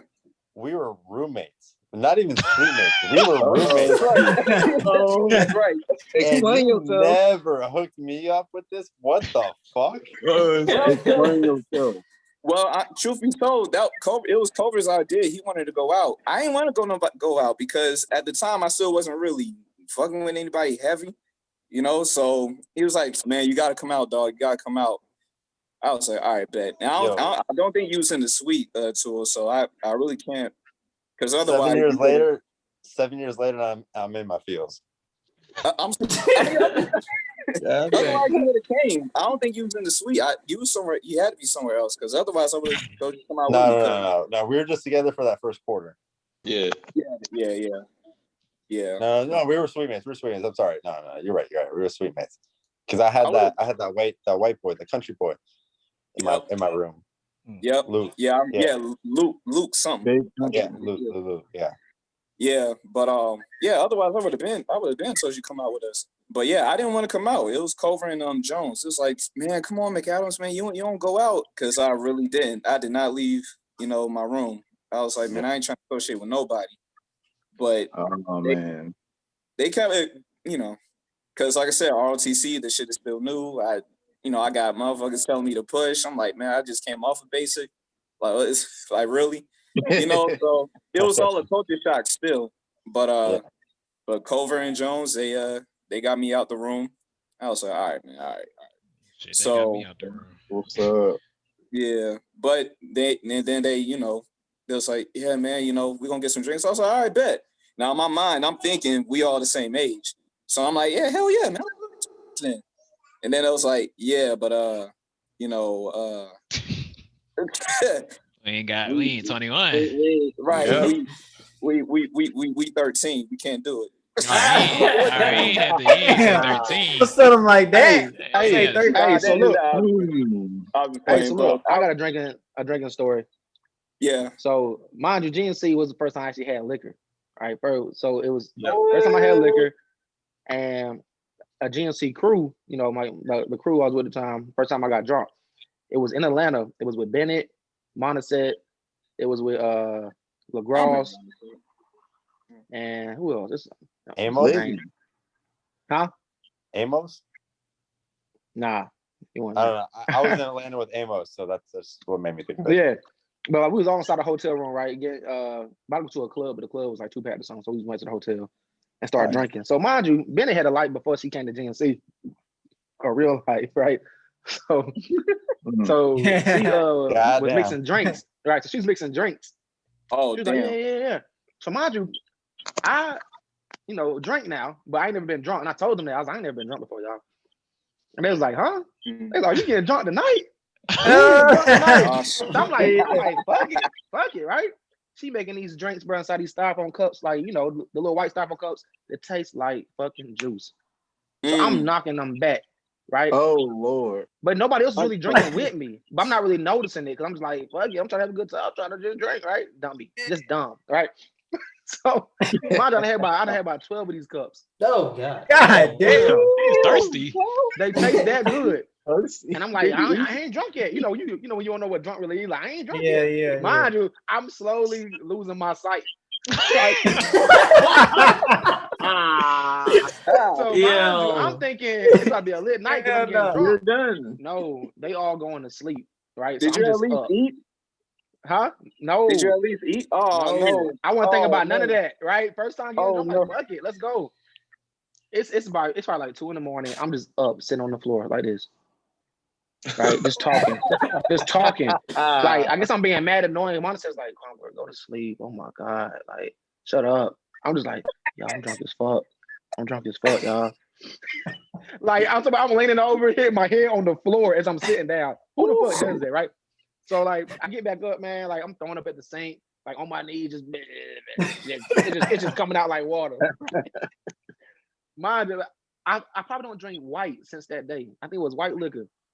Yeah, it was so yeah. Like it was that moment, another moment, like, why I don't drink white liquor. It's like, damn, that's the first time I got drunk. Wow. But yeah, man, that's a crazy experience. Dang, just dumb. Damn, on an empty stomach though. That's crazy. All right, Mar, I know you. I know you got one. Nah, man, I was bored at GMC, man. I was just trying to graduate. Tomorrow, you ain't gonna tell me about that one time. Ain't no one time. That's what I'm saying. It wasn't no one time, man. I didn't do anything. I didn't do anything interesting until I went to a real college.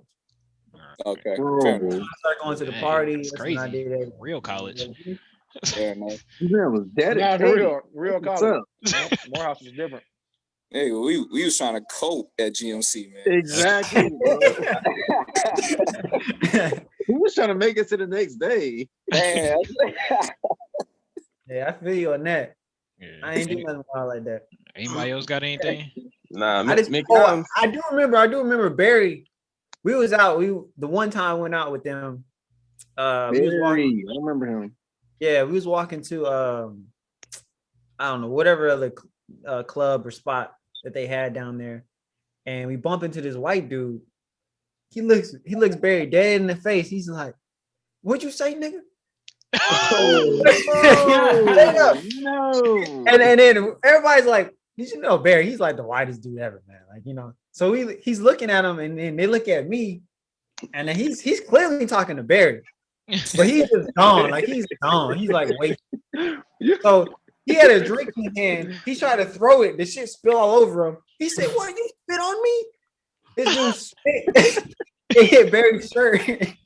Barry looking down like, what? So they was about to fight right there. Then the police started coming up, and then we just walked over. We walked over to the spot. But that was the only thing that ever crazy happened to us. And that was the first time we ever and it was just kind of inadvertently. The dude was just so drunk that he thought Barry said something to him, but he didn't say anything. What? Who said that to Barry though? Like, beautiful. I don't know. It was just some random white dude that just was walking on the street. It's a casual. No, that's your regular to him. Probably. I guess. All right. So my question for you guys then would be, since we're talking about the drinks and you guys were talking about the first time you were introduced to Four Locos, so this is my remembrance, right? Do you guys remember being introduced to Blue Motherfuckers? Oh my god! Yeah. Oh my god! Yo, hey, hold on. Wait a minute. I gotta take. Goodness. Okay. All right. I was there before y'all, right? Yeah. Like I used to pregame. I think I turned 21, like my second quarter there, right? Pregaming on Four Locos. Fandino, y'all remember him, right? Yeah. Who? Fandino. Yeah, I remember him. He introduced me to Blue Motherfuckers, bro. I've never been the same since. Like, I would drink those now. Like, it's more fun at a club or out without a Blue Motherfucker being there. Like, if y'all haven't had one at GMC, like, what happened? That's my question to y'all. Haven't had. It's not about what. It's just, to me, it was just like that was it. Like, I didn't know what else to get. Like, hey, let me get that. Right. The Hulk and the Blue Motherfucker. Because they was cheap too. Yes. You know, younger me would never get a Henny and Coke. No. Yeah, be $13. 13. Oh yeah, take that back. Take a water at that point. Right, give me water. That's funny. It was cool. Oh man, that's all I got. That's all. I know. Right. Mick Adams bought me alcohol one time. And that same night, I went to jail. What? Oh, I do remember that because I wouldn't give you my bottle. Yeah. Yeah. What happened with that? Underage possession of alcohol. I remember that. No. Bro, I'll put you in jail. Right. Yeah. Yo. Now, Green. I'm pretty sure we had a plan when I did this. So you must have fumbled the play, because I told you. I'm sure I told you, hey, don't get caught, and if you do, you didn't get it from me. You must have done something stupid. I got caught. Man, those rules don't apply. Come on. I got Nah, caught. it wasn't something crazy, but I do remember him telling me the next morning. It was like 6 o'clock in the morning. I was getting back from a little night run. That's all I gotta say, because my wife is around. Hey, damn. Run, huh? I was on a mission like that. I got back from a mission, and this dude was like, "Man, I was in jail, nigga." I was like, "What?" I was like, "Nigga was in jail." How did he get out? It was like a just overnight thing. You don't even. Yeah. Oh. Oh, damn. They Let's go. wasn't in Capital. I'd have ran that up. Like, nah, I was in jail, man. I had to talk to someone so mad. You know what I'm saying? I told him I wasn't staying. That's what I told him. That man Green said it's time. He said, "I gotta go to church." I remember he said, "Yeah, we gotta Go to church. Yeah, you go to jail. That's the first thing you need to talk to is God." Go to church. Right with the Lord. Yeah. Got to. It was Damn, Green, I'm sorry. Nah.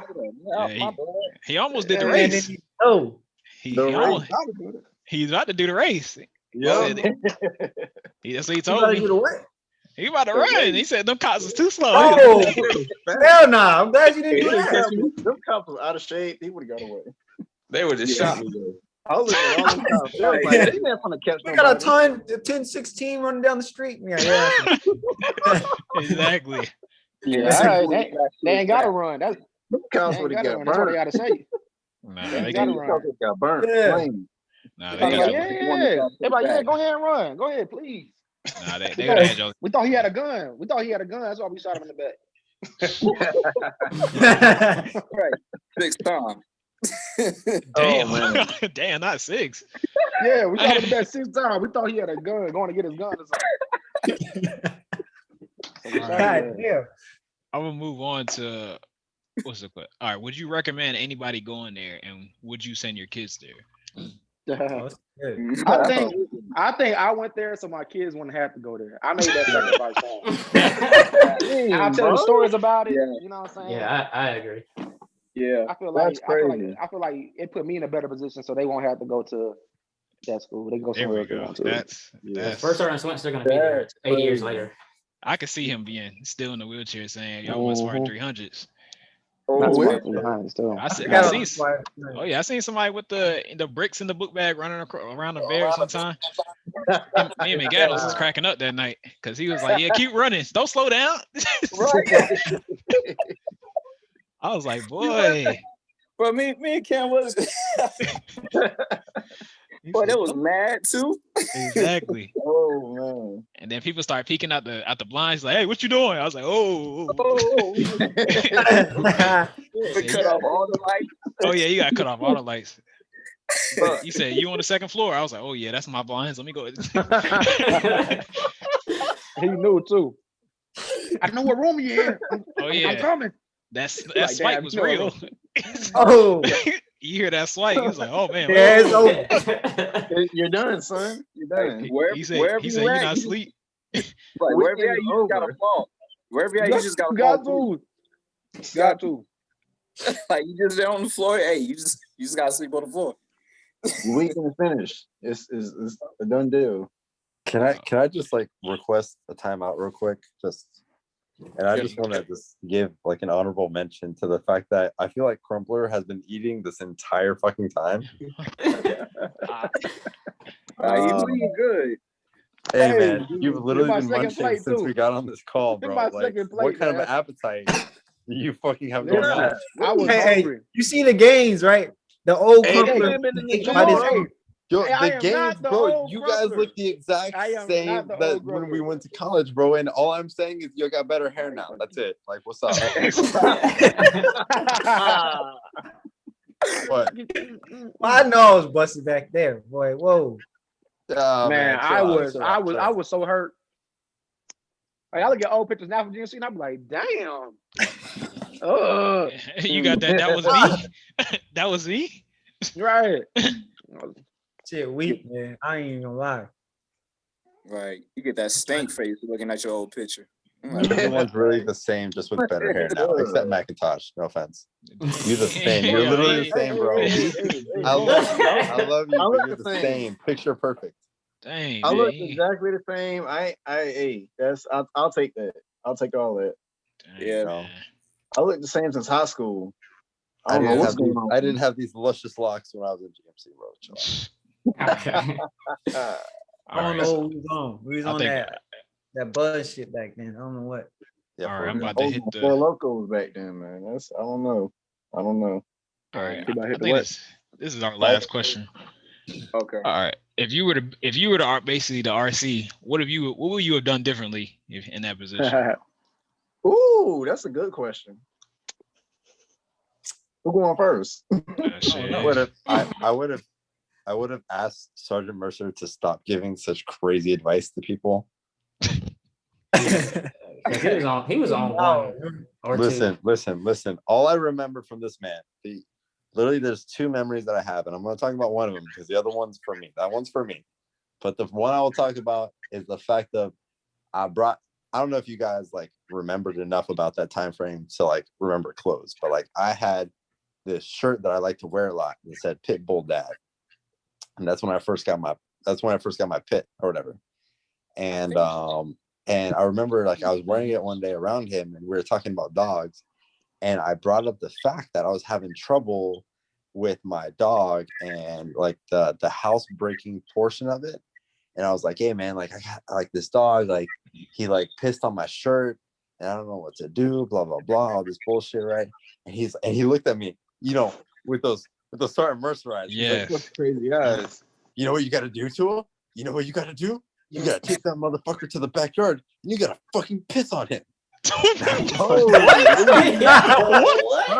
Damn. I was not expecting you to say that. Like, what the fuck? That man was different. That man was different. He was Yeah. 25 with 5 deployments already. Yeah. So, Yeah, that's crazy. so that's my one piece of advice. If that's what I would just do. talked to him the other day. Not the other day, like other month. He was retiring or something. Yeah. Really? Yeah. Dang, I As a thought he was what? gonna stay in forever. I don't know. I didn't ask. Are you But- saw? No, I Did didn't he- see the person. did It he was ever on. get It was on promoted? Facebook. This is on his what? Was he still It's a summer on first Facebook. class or? You said Shit, I Facebook? don't know. I didn't ask him. No, You said on his I'm Facebook? pretty sure. No, I'm pretty Yeah, sure it he's was on retiring as an E8. I'm pretty sure he's retiring as an E8. Okay. All right. I He don't know, I has didn't to be. ask him. Yeah, I'm like That's like how many years 80 later? I'm like 85% sure. He's an E6 when he was at GMC. No, he's a 7. It is a He's a 7? Yeah, he was a 7, yeah. Oh, shit. Damn. That British dude, right? Him, right? Nah, we talking about. I British think Sergeant- dude. Jackson, right? I don't Nah, remember the Sergeant dude's Mercer name, was- but Sergeant Mercer was doing stuff with the ECP people. Sorry, Oh man. shit! No, you're talking about that E8, that special forces guy. That Wait, the dude that there told us was he's gonna kill two us. SF cats. Yeah, that mother- There's like yeah, the British that- guy, yeah. and there's the Spanish guy. Yeah, he told us. Oh, He told us he was Sergeant gonna kill us. Ryan?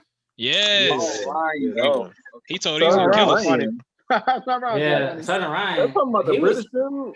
Yeah, he Yeah. was SAS or something. No, I no, forgot no. all Ryan about was that. cool. I liked him. No, I don't know if you guys remember. There was Ryan, and he wore the E7 equivalent. He didn't. I'm pretty sure he didn't have the E8 equivalent. But there was that green beret, like Yeah. Irish What are you dude. talking about? That's the Oh, dude yeah. that gave me bullring. Man, Hey, he You know was what I'm quick with it talking though. across that freaking He was soccer quiet, field, boy. man. Me and Fandino. I don't think Morrow or Crumpler are gonna know this guy. It was at the end of our 400. I know him. I know. 100 The, years? Yeah, the SF dude? Holy Yeah. shit. but Yeah, he, I know. he was the That's SF our guy in Yeah, the cadet that, corps. McNally, that's his name. Yeah, Yeah. Yeah. yeah, McNally. I remember him. McNally, okay, yeah. He used to He just was sneak telling- around. That's how I know him. Yeah, He boy. sneaked my room so quick. I'd I'm be like, friends with him on Facebook. He was always telling he was always telling me to go SF and how easy it was. I'm like, man, Yeah. wait on that shit. No, Ain't it was nobody that guy. Yeah, it was him and one other guy that was trying to convince people to go SF and talking about how like hardcore, hard dick shit that was. Right. I'm like, man, you trying to recruit at GMC and we don't even want to be here. Stop. Yeah, right. Stop with the lies. I ain't gonna lie. He had me and Chris about to do that shit. Oh, yeah? Yeah, y'all was about to get. Hey, Yeah, Dirk, he- I got lies. Yeah, too that at was ready. GMC. Well, I was ready. I was like, yeah, let's go. Let's do it. Fuck it. Nah. Let's go. Oh, man, y'all about to get turned up. Hey, Mo, I want to ask you a personal question though, real quick. Go ahead. Hey, man, when I knew you at GMC, you did not come off as the guy that was like, "Hey, man, I'm gonna be an infantry officer." And what led you to that fucking path? Nah, you need to put the story out there because you told me about how you got infantry. Yeah, I mean, are you reserves? No, I'm active duty. You active? Okay. Yeah. Man, I just got bored, man. I got bored of that Intel shit, man. Oh shit. Yeah. You got bored with Intel? That's crazy. Intel is man. I'm That not shit gonna was lie so to you. boring. I'm not gonna lie to you. The same shit happened to me. That's where I started off with CENTCOM at the J2, and now I'm doing trans. So with LG stuff. Intel is boring. I've been looking at Intel for years. That's crazy. Yeah. Actually, shout out Marcus Green. Me and him are in the same unit in the reserves. 993CC. What's up, baby? I thought the story was Barry said your PT score was way too high, and they just said infantry. That's no. That's ultimately what happened. What happened. All my shit was just so high. They were just like, I think I put like infantry like third or something, and they said, "Fuck your first two choices." Bro, that's what happened to me. Signal was my fucking third choice, and I got Signal. Yeah. I don't want to know that, bro. I'm the most illiterate person when it comes to fucking computers, bro. Like, I'm still looking like, for real. I don't know. Yeah, my first choice was like med services. It was hurt because I was like, I heard his PT score. I was like, bro, you gotta chill out with the PT score. They said you're gonna put you in infantry. I finally got my explanation. I'm good.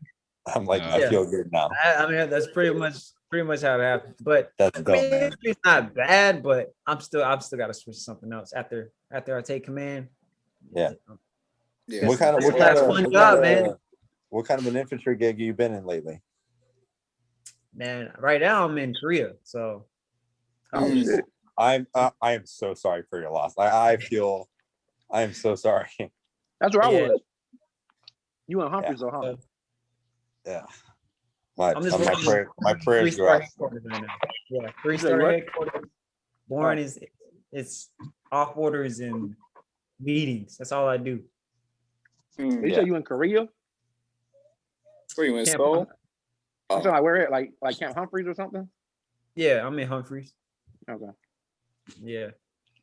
Anybody else on this RC? Would you have done differently? I wouldn't want that responsibility. To be honest with you, I don't. Yeah, I would have built Unity. That's it. I'd make sure everybody knew like you could trust me as your RC. We're gonna get shit done. Make sure everybody get up out of here. All right. Yeah. Some go left, you hit me up. Some go right, you hit me up. We're gonna see what we can do. 2024. Crump 2024. Yeah. Bad. Man, I don't know what I would do. I mean, looking back on it now, I don't know. Honestly, I probably would have just did what Kuntz did because that's all I know. Honestly, like I just feel like Kuntz didn't go wrong with anything he did. Kuntz was the Obama of GMC. Yeah, like I don't know. Kuntz was different, man. I'm trying to tell you, Kuntz was different. Yeah.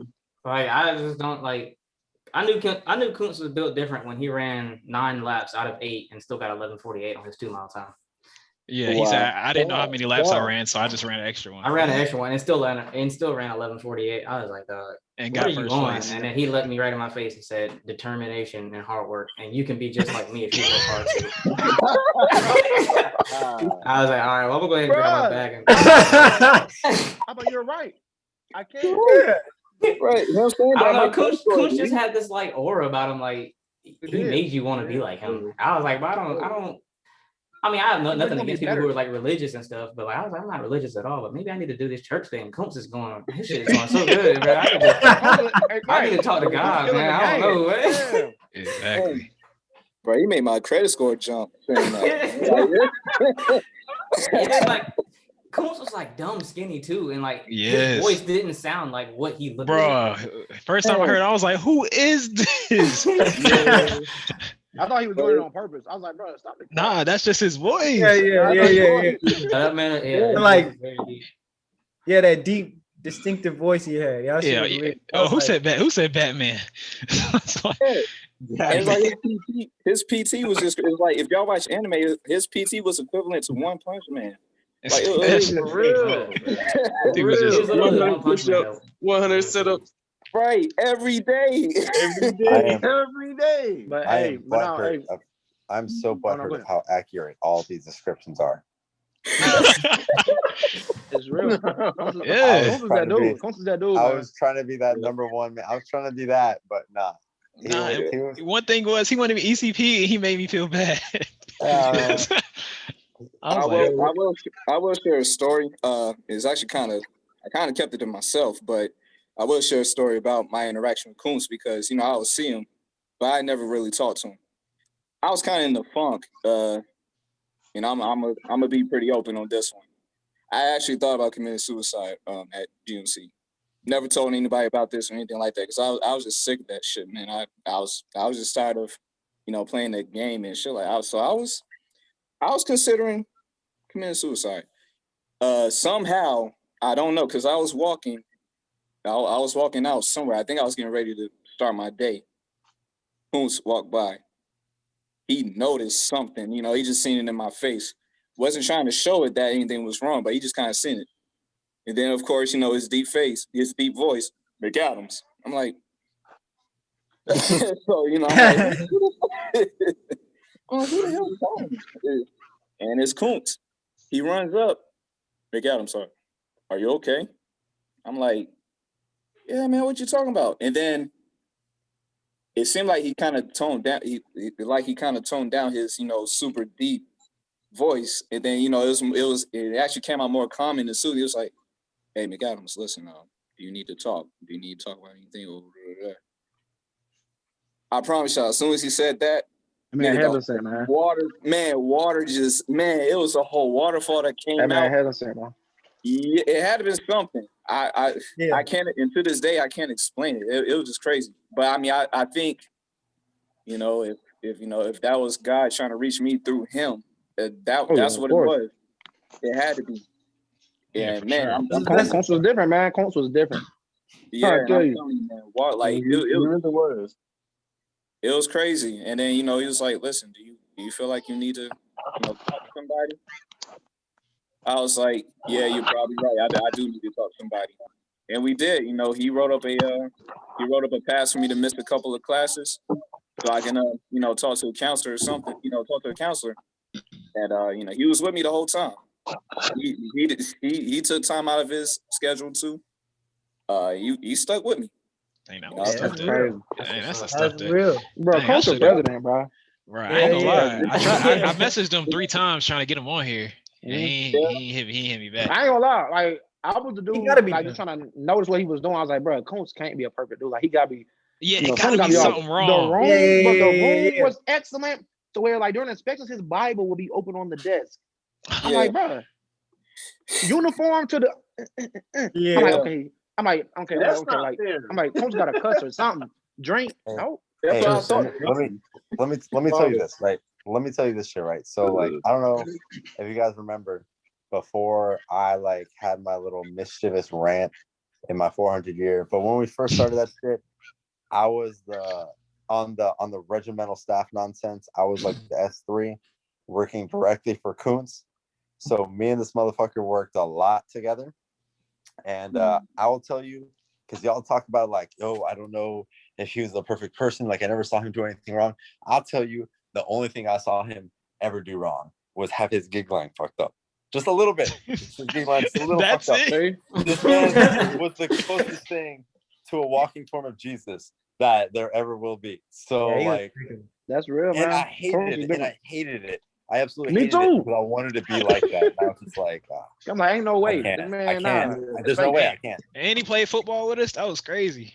Yeah. He was getting tackled too. Yeah. Yeah. I was like, at first I thought he was gonna be like the type of dude to be like, hey, there's no tackling, blah blah blah. Nah, he was encouraging tackling. Yeah. I just didn't like the fact that I was getting beat out on the 2 mile by white boy. Man, come on, man. He lapped me the first lap, and I was like, man, forget it. I'll never forget it. I was still like 3/4 through the first lap. He was like, all right. He's like, pick it up, Edwards. I was like, my guy, I'm giving it everything I got. I'm like a career 12:45, 13 flat. I'm never gonna catch you, Barry Allen. I don't know what you want me to do, but you're not gonna get it out of me. You ain't had to say Barry Allen. I know that. You ran an extra lap and still ran 11:48. Well, I don't know what you want me to say. You would have ran a sub 10 if you didn't run an extra lap. I asked him why he runs so fast. He was like, "Truth is, I hate running. It just if you get it done faster, it's over with quicker." I was like, "What?" Yeah. And it makes sense, huh? And it just made sense. You was like, you know, Perfect sense. Pretty much. Right, but the way my lungs is set up, I can't do that. All right, triple time. I think that's about it. Anybody else? Anything? I mean, what I was gonna do at the end was just top 5 YouTubers / influencers. So you get like a like a roundabout of what everybody's watching or looking at on YouTube or just people in general. Man, I ain't really looking at too many YouTube. Y'all can check out Riding Dynasty, dog. You know what I'm saying? Up and coming clothing company, you know, check this out. You know what I mean? Check that out. When you get a chance, as we continue to grow here, you know, it was good, you know, talking to and seeing, you know, a lot of y'all. I haven't seen y'all in some years. If y'all haven't been posting, you know, I haven't seen it. And if you have posted, I still haven't seen it. So I don't know. Besides Crump, I see Crump pretty active, you know, but I'll be active out here. yeah. Other than that, yeah. That's all I got. Hey, Morrow, drop your handle, bro, because I know you got some shit out there. Drop your handle. I just told you, Riding Dynasty, man. Riding Dynasty. That's what it is. Exactly. Because I had to get something off the site, you know. Yeah. I heard some of it. I'm digging it. Oh yeah. Yeah, go ahead and drop the podcast too. Oh yeah. Working with the Genius podcast. You know what I'm saying? We do a little podcast too. Cam usually be on there. So it's come up with the guys. We be talking about relationship. We be talking about sweet sports. You know, we talk about a lot of different things on there. So we be talking. Be fun. So we talking. All right, who's next? You put yourself out there. See who you've been listening to. Get the plugs in. What's up with the plugs? Let's go. All right, so I guess I'll be watching. I don't know, like Gary V. Y'all watching, right? You know, ET, the hip hop preacher. You know what I'm saying? Yeah. And just really anything like business insider related type thing, or just influential as far as money. All right. I've been big on my entrepreneur mindset past couple of years, so. Be on the lookout, for the liquor, man. It's still in the works, man. Yes, sir. Get some things rolling. Savoy Liddell, man. Savoy Liddell. Okay. Yeah. I know people been seeing the name and they be like, "Oh, Xavier Liddell." Savoy Liddell, right? And it actually means so Savoy in French actually means to know, which the gentleman to know is actually the phrase. So, but yeah, in the works of that, get some things going, and then I mean, I got a little son out here now. Congrats, man. Making it do what it do, man. Appreciate it. Congrats, bro. I'm actually. You said what? I did. I dropped it out of nowhere. I dropped it like Drake, man. My DMs was flooded. Like, whoa. Dang, how many followers did you lose? Yeah. I lost like 50 or 60 in the first day. Damn. Oh, man. I was like, damn, what I do to y'all? Right. But anyways, but yeah, I'm actually, man, believe it or not, man, although the military career it's been good. I don't see a 20 years out of it. You know what I'm saying? So I'm definitely plotting up the plan, making moves, and we'll see if captain is the last rank or not. But making moves. So right, it won't be, but all right. All right, who's next? As far as YouTube influencers, I'm more of a guy where I just, while I deal with the world, but when I come back, back home to watch YouTube, I'm watching things, I'm watching funny shit, so I watch a lot of video game streamers, Dashie and Corey Kenshin and all them, all right, and things like that. Like I said, just really all for means of escaping, just for a while. I do I do have a YouTube channel as well. It's my first name and last name. But Okay. But what I do is me and my partners, we actually have a YouTube channel. It's our and it's called The Corner. Pretty much what it is me and a couple of homies, we sit down around the table and we talk about real events, real time events and things like that. Like what we do in high school. There's this little corner that we had at high school. It'll be us and then other people that pass us by, they come in and chill and, politic with us too. And we always call that spot The Corner, back in high school. So we decided to bring that name back up. And, now that's our YouTube show. We're actually season 3, believe it or not. We're still we're working on building up, for better equipment and things like that. Cause right now it's just a camcorder and pretty much just talking. But yeah, but it's been pretty good though. It's a labor of love, but I enjoy it, so it definitely doesn't feel like work or anything like that. Of course, I'm a father, and so I've been enjoying fatherhood. My daughter's actually she's about to turn 1 in like 13 days, man, and dang. I know. And if fuck them kids was a person, it was me until I had it. It was me. Like, and because I'm 30 now. So I waited till I was 30 to have my very first kid, But other than that, I was like, hell no. Nope. I was going to believe. I even told my mom and pop. I was like, look, by the time I turn 30 and I don't have no kids, hey, it's just gonna have to end with me. And God was like, nah, big fella. Say less. Boom. Right. Like, oh, word, no kids? Oh, I bet. So a year later, I got a beautiful daughter, man, 10 toes, 10 fingers, healthy lungs. She'll let you know she in the room. And, but man, yeah, man. But yeah, other than that, that's pretty much what's been going. I'm still, living everyday life. Just like Crump, I'm not really foreseeing 20 years in the military. I'm year 10 right now, but I don't really see another 10. So like him, I'm working on different things outside. I'm actually and not to jinx myself, but I'm working on getting a license, a Series 6, Series 7 license, for financial. Going into financial path because I ain't never came from a wealthy family, but I want to make sure that a wealthy family comes from me. True. Hey, that's what's up. Hey, I might have to write that down. Yeah, write it down, brother. Need to write that down. We gotta break the mold somehow. Exactly. Yeah, I got to, and it gets overwhelming, but why not me? All right, that's all part of it. Who else is gonna do it? Exactly. All right, who next? I should have got a glass of wine. Yeah. Gotta cheers. I ain't got nothing over here. I've been drinking this whole time, man. I ain't think nothing. Maro, you ain't got no sake or nothing? I do got sake too. It's funny you said that. I bought that today. Come on, Edwards. I know you got something. Actually, believe it or not, I don't really. I mean, I watch YouTube, of course, but I just get on there for entertainment as well. I don't really have any kind of serious things that I watch on YouTube. I'm just trying to stay down until I come up right now working. Oh no, it don't gotta be nothing serious. Yeah, I'm just trying to. Like I said, I got some stuff in the works or whatever. But right now I'm just working. I might be doing this business with my brother.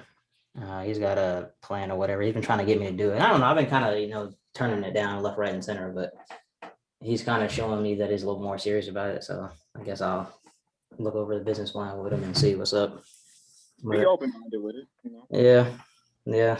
And I don't know. I guess I was just kind of on the fence about it because, he's 21 and he's like, man, this is it. And I'm like, I don't know, but I'm definitely I'm going to hear him out. I don't want to feel like I'm shutting him down just because, and then he don't feel like he have a chance or opportunity. So I'm definitely going to pursue that and go at it with him and see what we can do. And hopefully we can be successful with it. I feel you. Hey, go ahead and do it, dog. Exactly. No time like the present. That's the next moment. Hey right man, there. hey Edwards though, I won't lie though. I'm pretty sure it was your social media where you're showing off those welds, right? Oh yeah. Yeah, I'm a man. Hey welder right now. man, them shits look clean, bro. You did some good work, bro. So hey, I appreciate it, man. it looks good, bro. So Thank you. keep doing what you do, bro. Exactly. I'm completely self-taught too. I didn't go to school for it, and I got on YouTube one day and was like, man, I can do this shit. I got on YouTube and taught myself how to weld. And Hey man, now, people don't understand how difficult that is. So Yeah. I understand it, man. You know. yeah, I appreciate it. All right, Green or Tua? Come on. Oh shit! For YouTube, for entertainment, I'll be watching Caleb City. Yes, Feeling sir. good. Yeah, that's my dog. Yep. But for my own self, I'll be watching like videos on like how to invest and stuff like that in the stock market and stuff like that. I'm trying to getting real big into that these Dogecoin. days. Dang, did you get into that money? Nah, Yeah, man. Market? nah. That Yeah, a short little squeeze? bit. Nah, you ain't get that. Missed it. I got a I bad missed story it. about that, man. I got some AMC. I did get some of that AMC real quick Yeah, when it was going up. Yeah, my friend told me the day before this went up, he said, buy as much GameStop as you possibly can right now. And he just hung up the phone. And I was like, bro, I ain't got no money for I was telling him, I ain't got no money for that right now. Like, bro, like I just can't be going off no whim. And then all this shit on the news went up. And he was like, bro, I just got $19,000. exactly. When he told me that, I was like, I'm about to quit my job.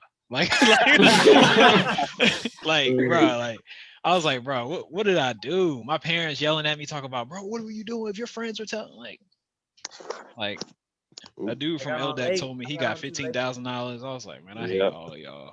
People bank off that shit. All right, but yeah, I ain't gonna cut you off, Green. Go ahead. No, but I mean that was about it. I'm good. All right, Tua, you got anything? Yeah.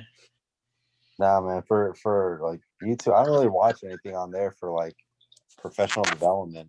The only thing I watch on YouTube is like for stress relief. You know, like there's a channel Jerry Rigs Everything. He like this dude that I follow that he like has like a disabled wife that he fixes a bunch of stuff for her, which I like that. But on top of that, it's just really like stand-up comedy.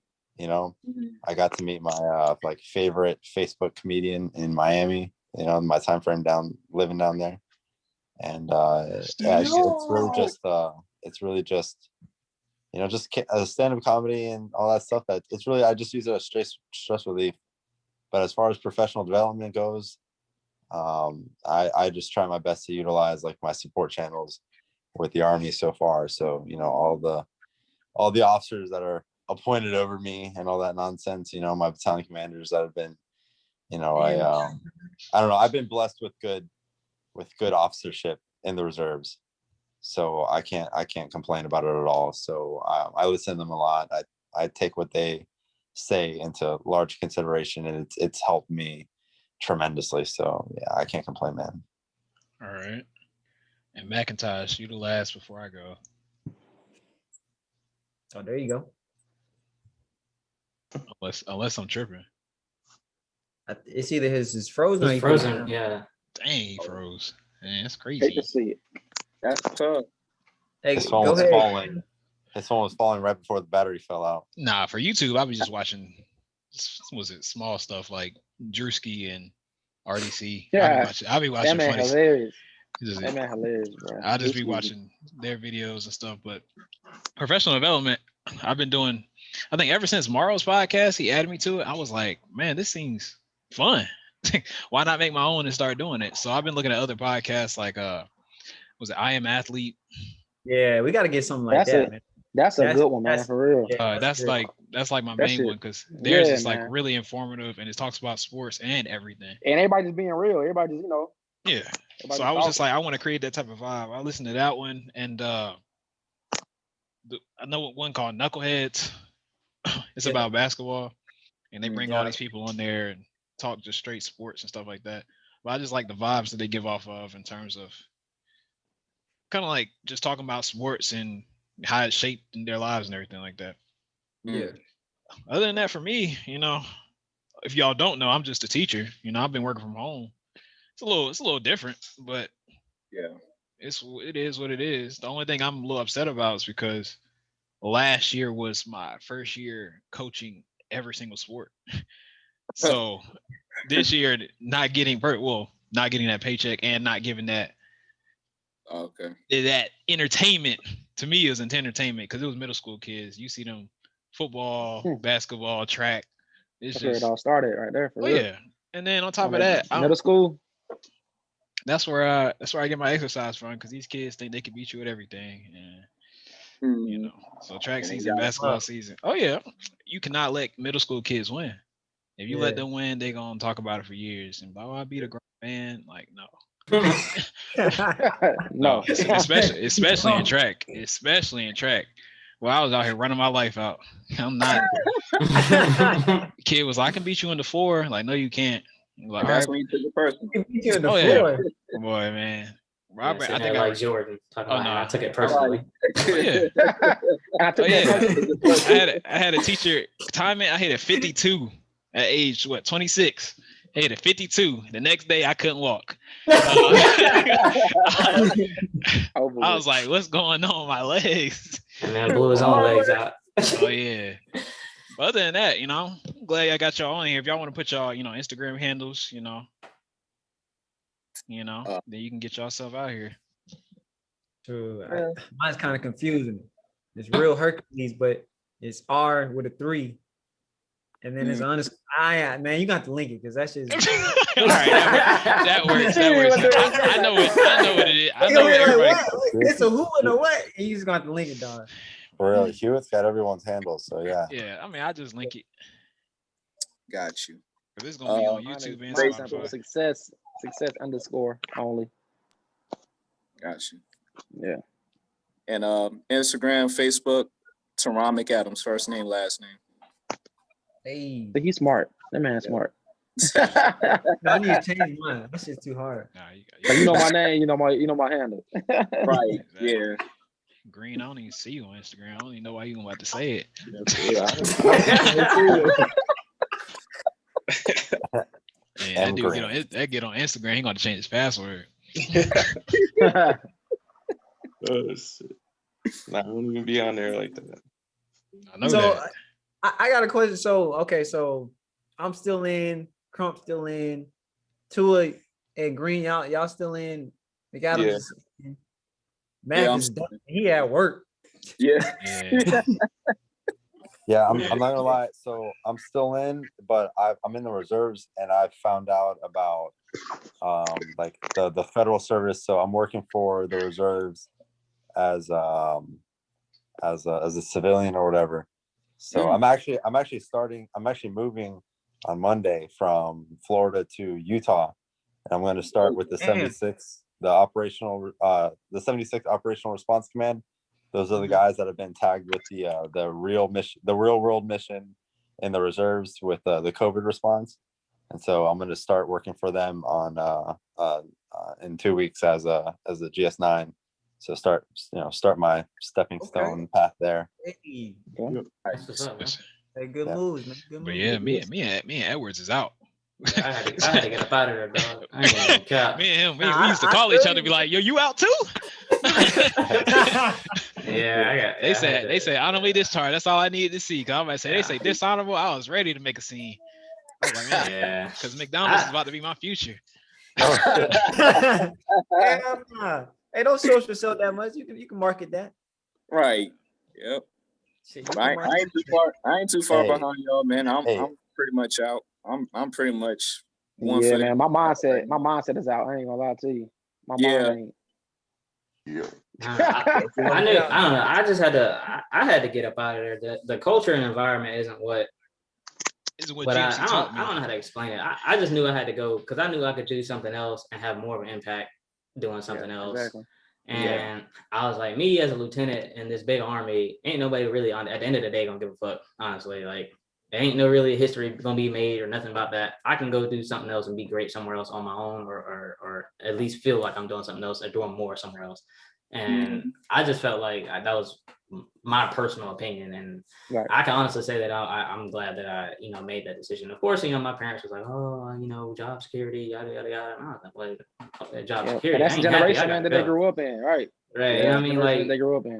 I was like, our generation, I don't care, bro. Like our generation, like especially my generation, well, all of us are kind of really in the same generation. We'll leave a job in a minute, bro. Fuck it. We'll leave. Different. We like like at the end of the day, like if we could, we quit a job, you know what I mean? Just because you looked at us the wrong way. But like now it's like it's different for like my parents and y'all's parents.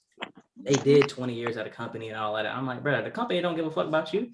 They'll fire you and then have somebody else. They'll, you know what I'm saying? They hire somebody, you know what I'm saying, the same day, and you're just a statistic. It doesn't matter. So I was like, I need to go out here and teach myself a trade, you know what I'm saying? Something that nobody can ever take from me. And then, you know, it won't matter what the company says, because I know at the end of the day, I'll always know this stuff. And in my head, I always know That's some real shit right there, man. That's some real shit. And that's what I did. I taught myself how to weld. And I literally, ironically, I just started, I did my first week at my new job this past week. And I literally quit my job.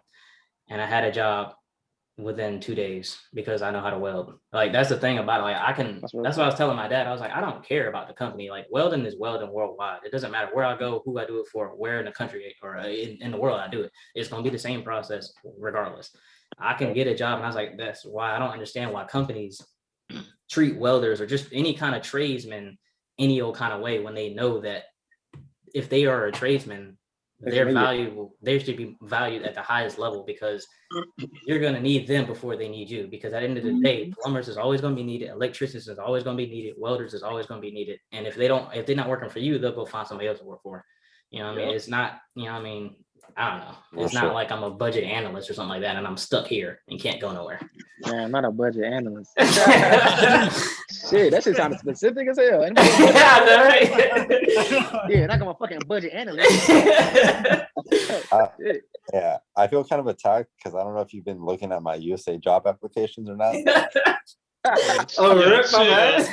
Hello? Hey, you go analyze that budget, though. Ain't nothing wrong with that. Somebody's got to do it. Nah, man, but hey, for real though, man, like even if you ask our parents now, man, like I'm pretty sure everybody's parents now, although they did those 20 years in that company, I guarantee you, if you go ask them right now, like when you're working that job for those 20 years, were you happy? And they probably won't, you know, they probably say, hey, either I did what I had to do, or like, nah, like I wasn't. But you know, I did it. You know what I'm saying? Because I know for a fact, my dad told me straight up when me and my brother left the house, he told us that he worked a job for 7 years, not because he wanted to, but because he had to for his family. And he said that was the worst 7 years of his life, but he did it because he was the man of the family and had to do it. And I was like, I'm sorry that I even put you in that situation. I didn't tell you to make me, but damn, I'm sorry. Yeah. Yo, chill. Not that I didn't tell you to make me. I mean, he didn't ask to be here, but he here. Exactly. So, yeah, that's real. That's good, man. You know, this ain't your practice life. You only get to do this shit one time, so make as many mistakes as possible. Anything else? Because I mean, we could talk after the pod. I can go ahead and. I got one last thing, man. I'm gonna put you on blast, Hewitt. I'm gonna put you on blast, right? Come on, dog. I'm gonna put you on blast, bro. I don't give a fuck, right? Because you're my boy, man. I'm gonna say it. So, if anyone wants to talk to Hewitt on their personal time and berate him for decisions that were made or whatever, so I just say everyone should encourage him to look through his mail to find the letter of which the Army sent him saying, hey, we fucked up. There's a shortage of officers right now. And if you want to come back, here's the application process. I'm just saying, bro. Like, you should look for that shit. And they sent you that? Yeah, they sent me that. Oh, that's tough. Wow. Go ahead and join back. It's your boy. Basically on the lines of, so you know how the whole ECP process goes. If you don't get your degree in a certain amount of time, blah blah blah, yeah, you're done. Then you're done. They want you out. So that's basically what happened. I was going through that situation. Yeah. So that's basically what went down, which I don't know how green and tour stuff, but same shit happened to me. Same shit happened with me. The only thing that saved me was I went before a board of like majors, and the guy was like, "What's your PT score?" And I said, "I had like a 330." And I said, "I had like a 330." He was like, "Get out of here, you're good." And that was it. Really? He be saving the day, bro. See, but they didn't do that to me. They didn't even do that to me. They just was like, basically, it comes along to your unit's decision. That's what it came down to. Because they said if you're in a good standing with your unit, everything's all straight. My unit was the one that was pushing it for so hard. Oh shit. Yeah. Hey, man. But what got me was Right, because right. they just felt as if I couldn't go to Bullock, I couldn't be helpful to the unit. Right. Hey So you man, getting paid. listen, Hewitt. Hey, Yeah. we both know you and I both talked a lot about what happened there. Yeah. All right. So we both agreed that if we communicated a little bit differently, and by differently I mean we communicated more and honestly. If we communicated honestly about what was going on, we could have changed the circumstances of the situation. So I'm just saying, bro. I did what Green said, and that was what the problem was. All right, now look at you.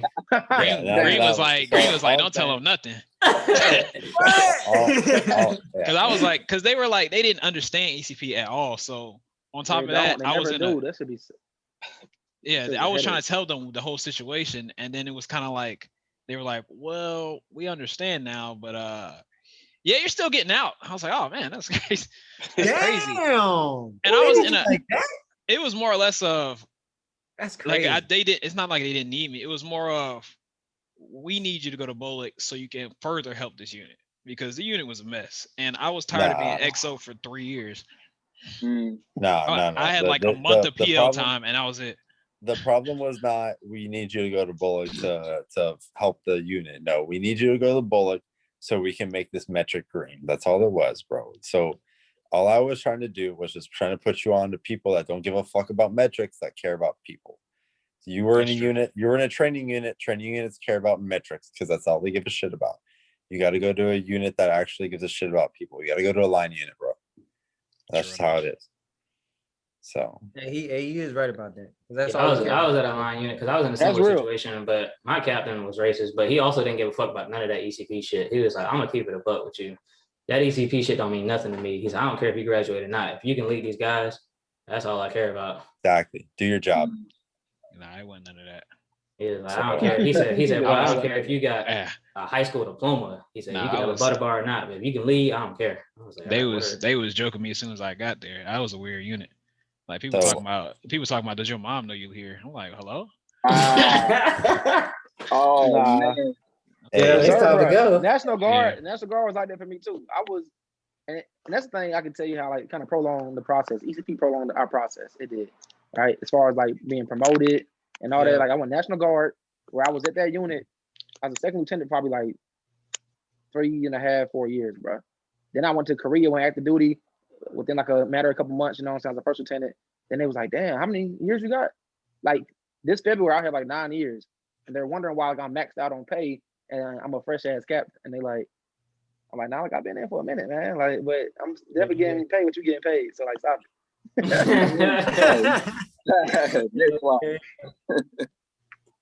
But yeah, man. But so the real question is, are you gonna go back in? Right now, I don't have a decision right now. Please. I just got married, and we still are making choices. Like we're making choices like now. No, it's not. It's not that. It's just I found what I wanted to do, and I like teaching. Oh, hey, that's real. Oh yeah. That's real. So it's kind of like it would be cool to be just extra money and go back to reserves or something like that. Sound like you got to do ROTC. But then I mean, reserves only on the weekend, man. Like you can still do that. Yeah, but it's just I've already kind of like I feel like I passed that chapter in my life. Now you gotta do ROTC at the high school. Oh, best of both worlds. Not doing that shit. Oh hell no. No, I'm not doing that shit because these kids are horrible. Yeah, I'm not gonna tell you. I'm not gonna set you up like that. I might go reserves, man. Active duty shit. I had moved every year since I've been active duty. Every year since 2017, I had moved. It was Korea, then it was Benin for airborne school, then it was Bragg, then it was deployment. Went 2 different locations there. Then I went to Georgia for Triple C, and now I'm in Texas. Man, I remember using Vietnam. I remember that. Yeah, I'm good. I need to just go ahead and be somewhere, man. Like, put some Army Brad. Put some Army Brad too. I feel you there. My whole damn life. I'm like, man. Yep. Thanks. I need to go with that. So the one last thing that I'm gonna share with you guys for the night, bro. I'm gonna tell you my first experience being a freshly commissioned second lieutenant with the reserves. So it's my first drill, and I report to MacDill Air Force Base in Tampa, Florida, working for the CENTCOM J2. And okay. you know, big deal is this detachment. It's a small detachment of like, I don't know, like 27 people, but we have an 06 in charge. So it's fun stuff, you know. I was assigned to a unit where we were looking at stuff in Afghanistan, and that was kind of cool and all that stuff.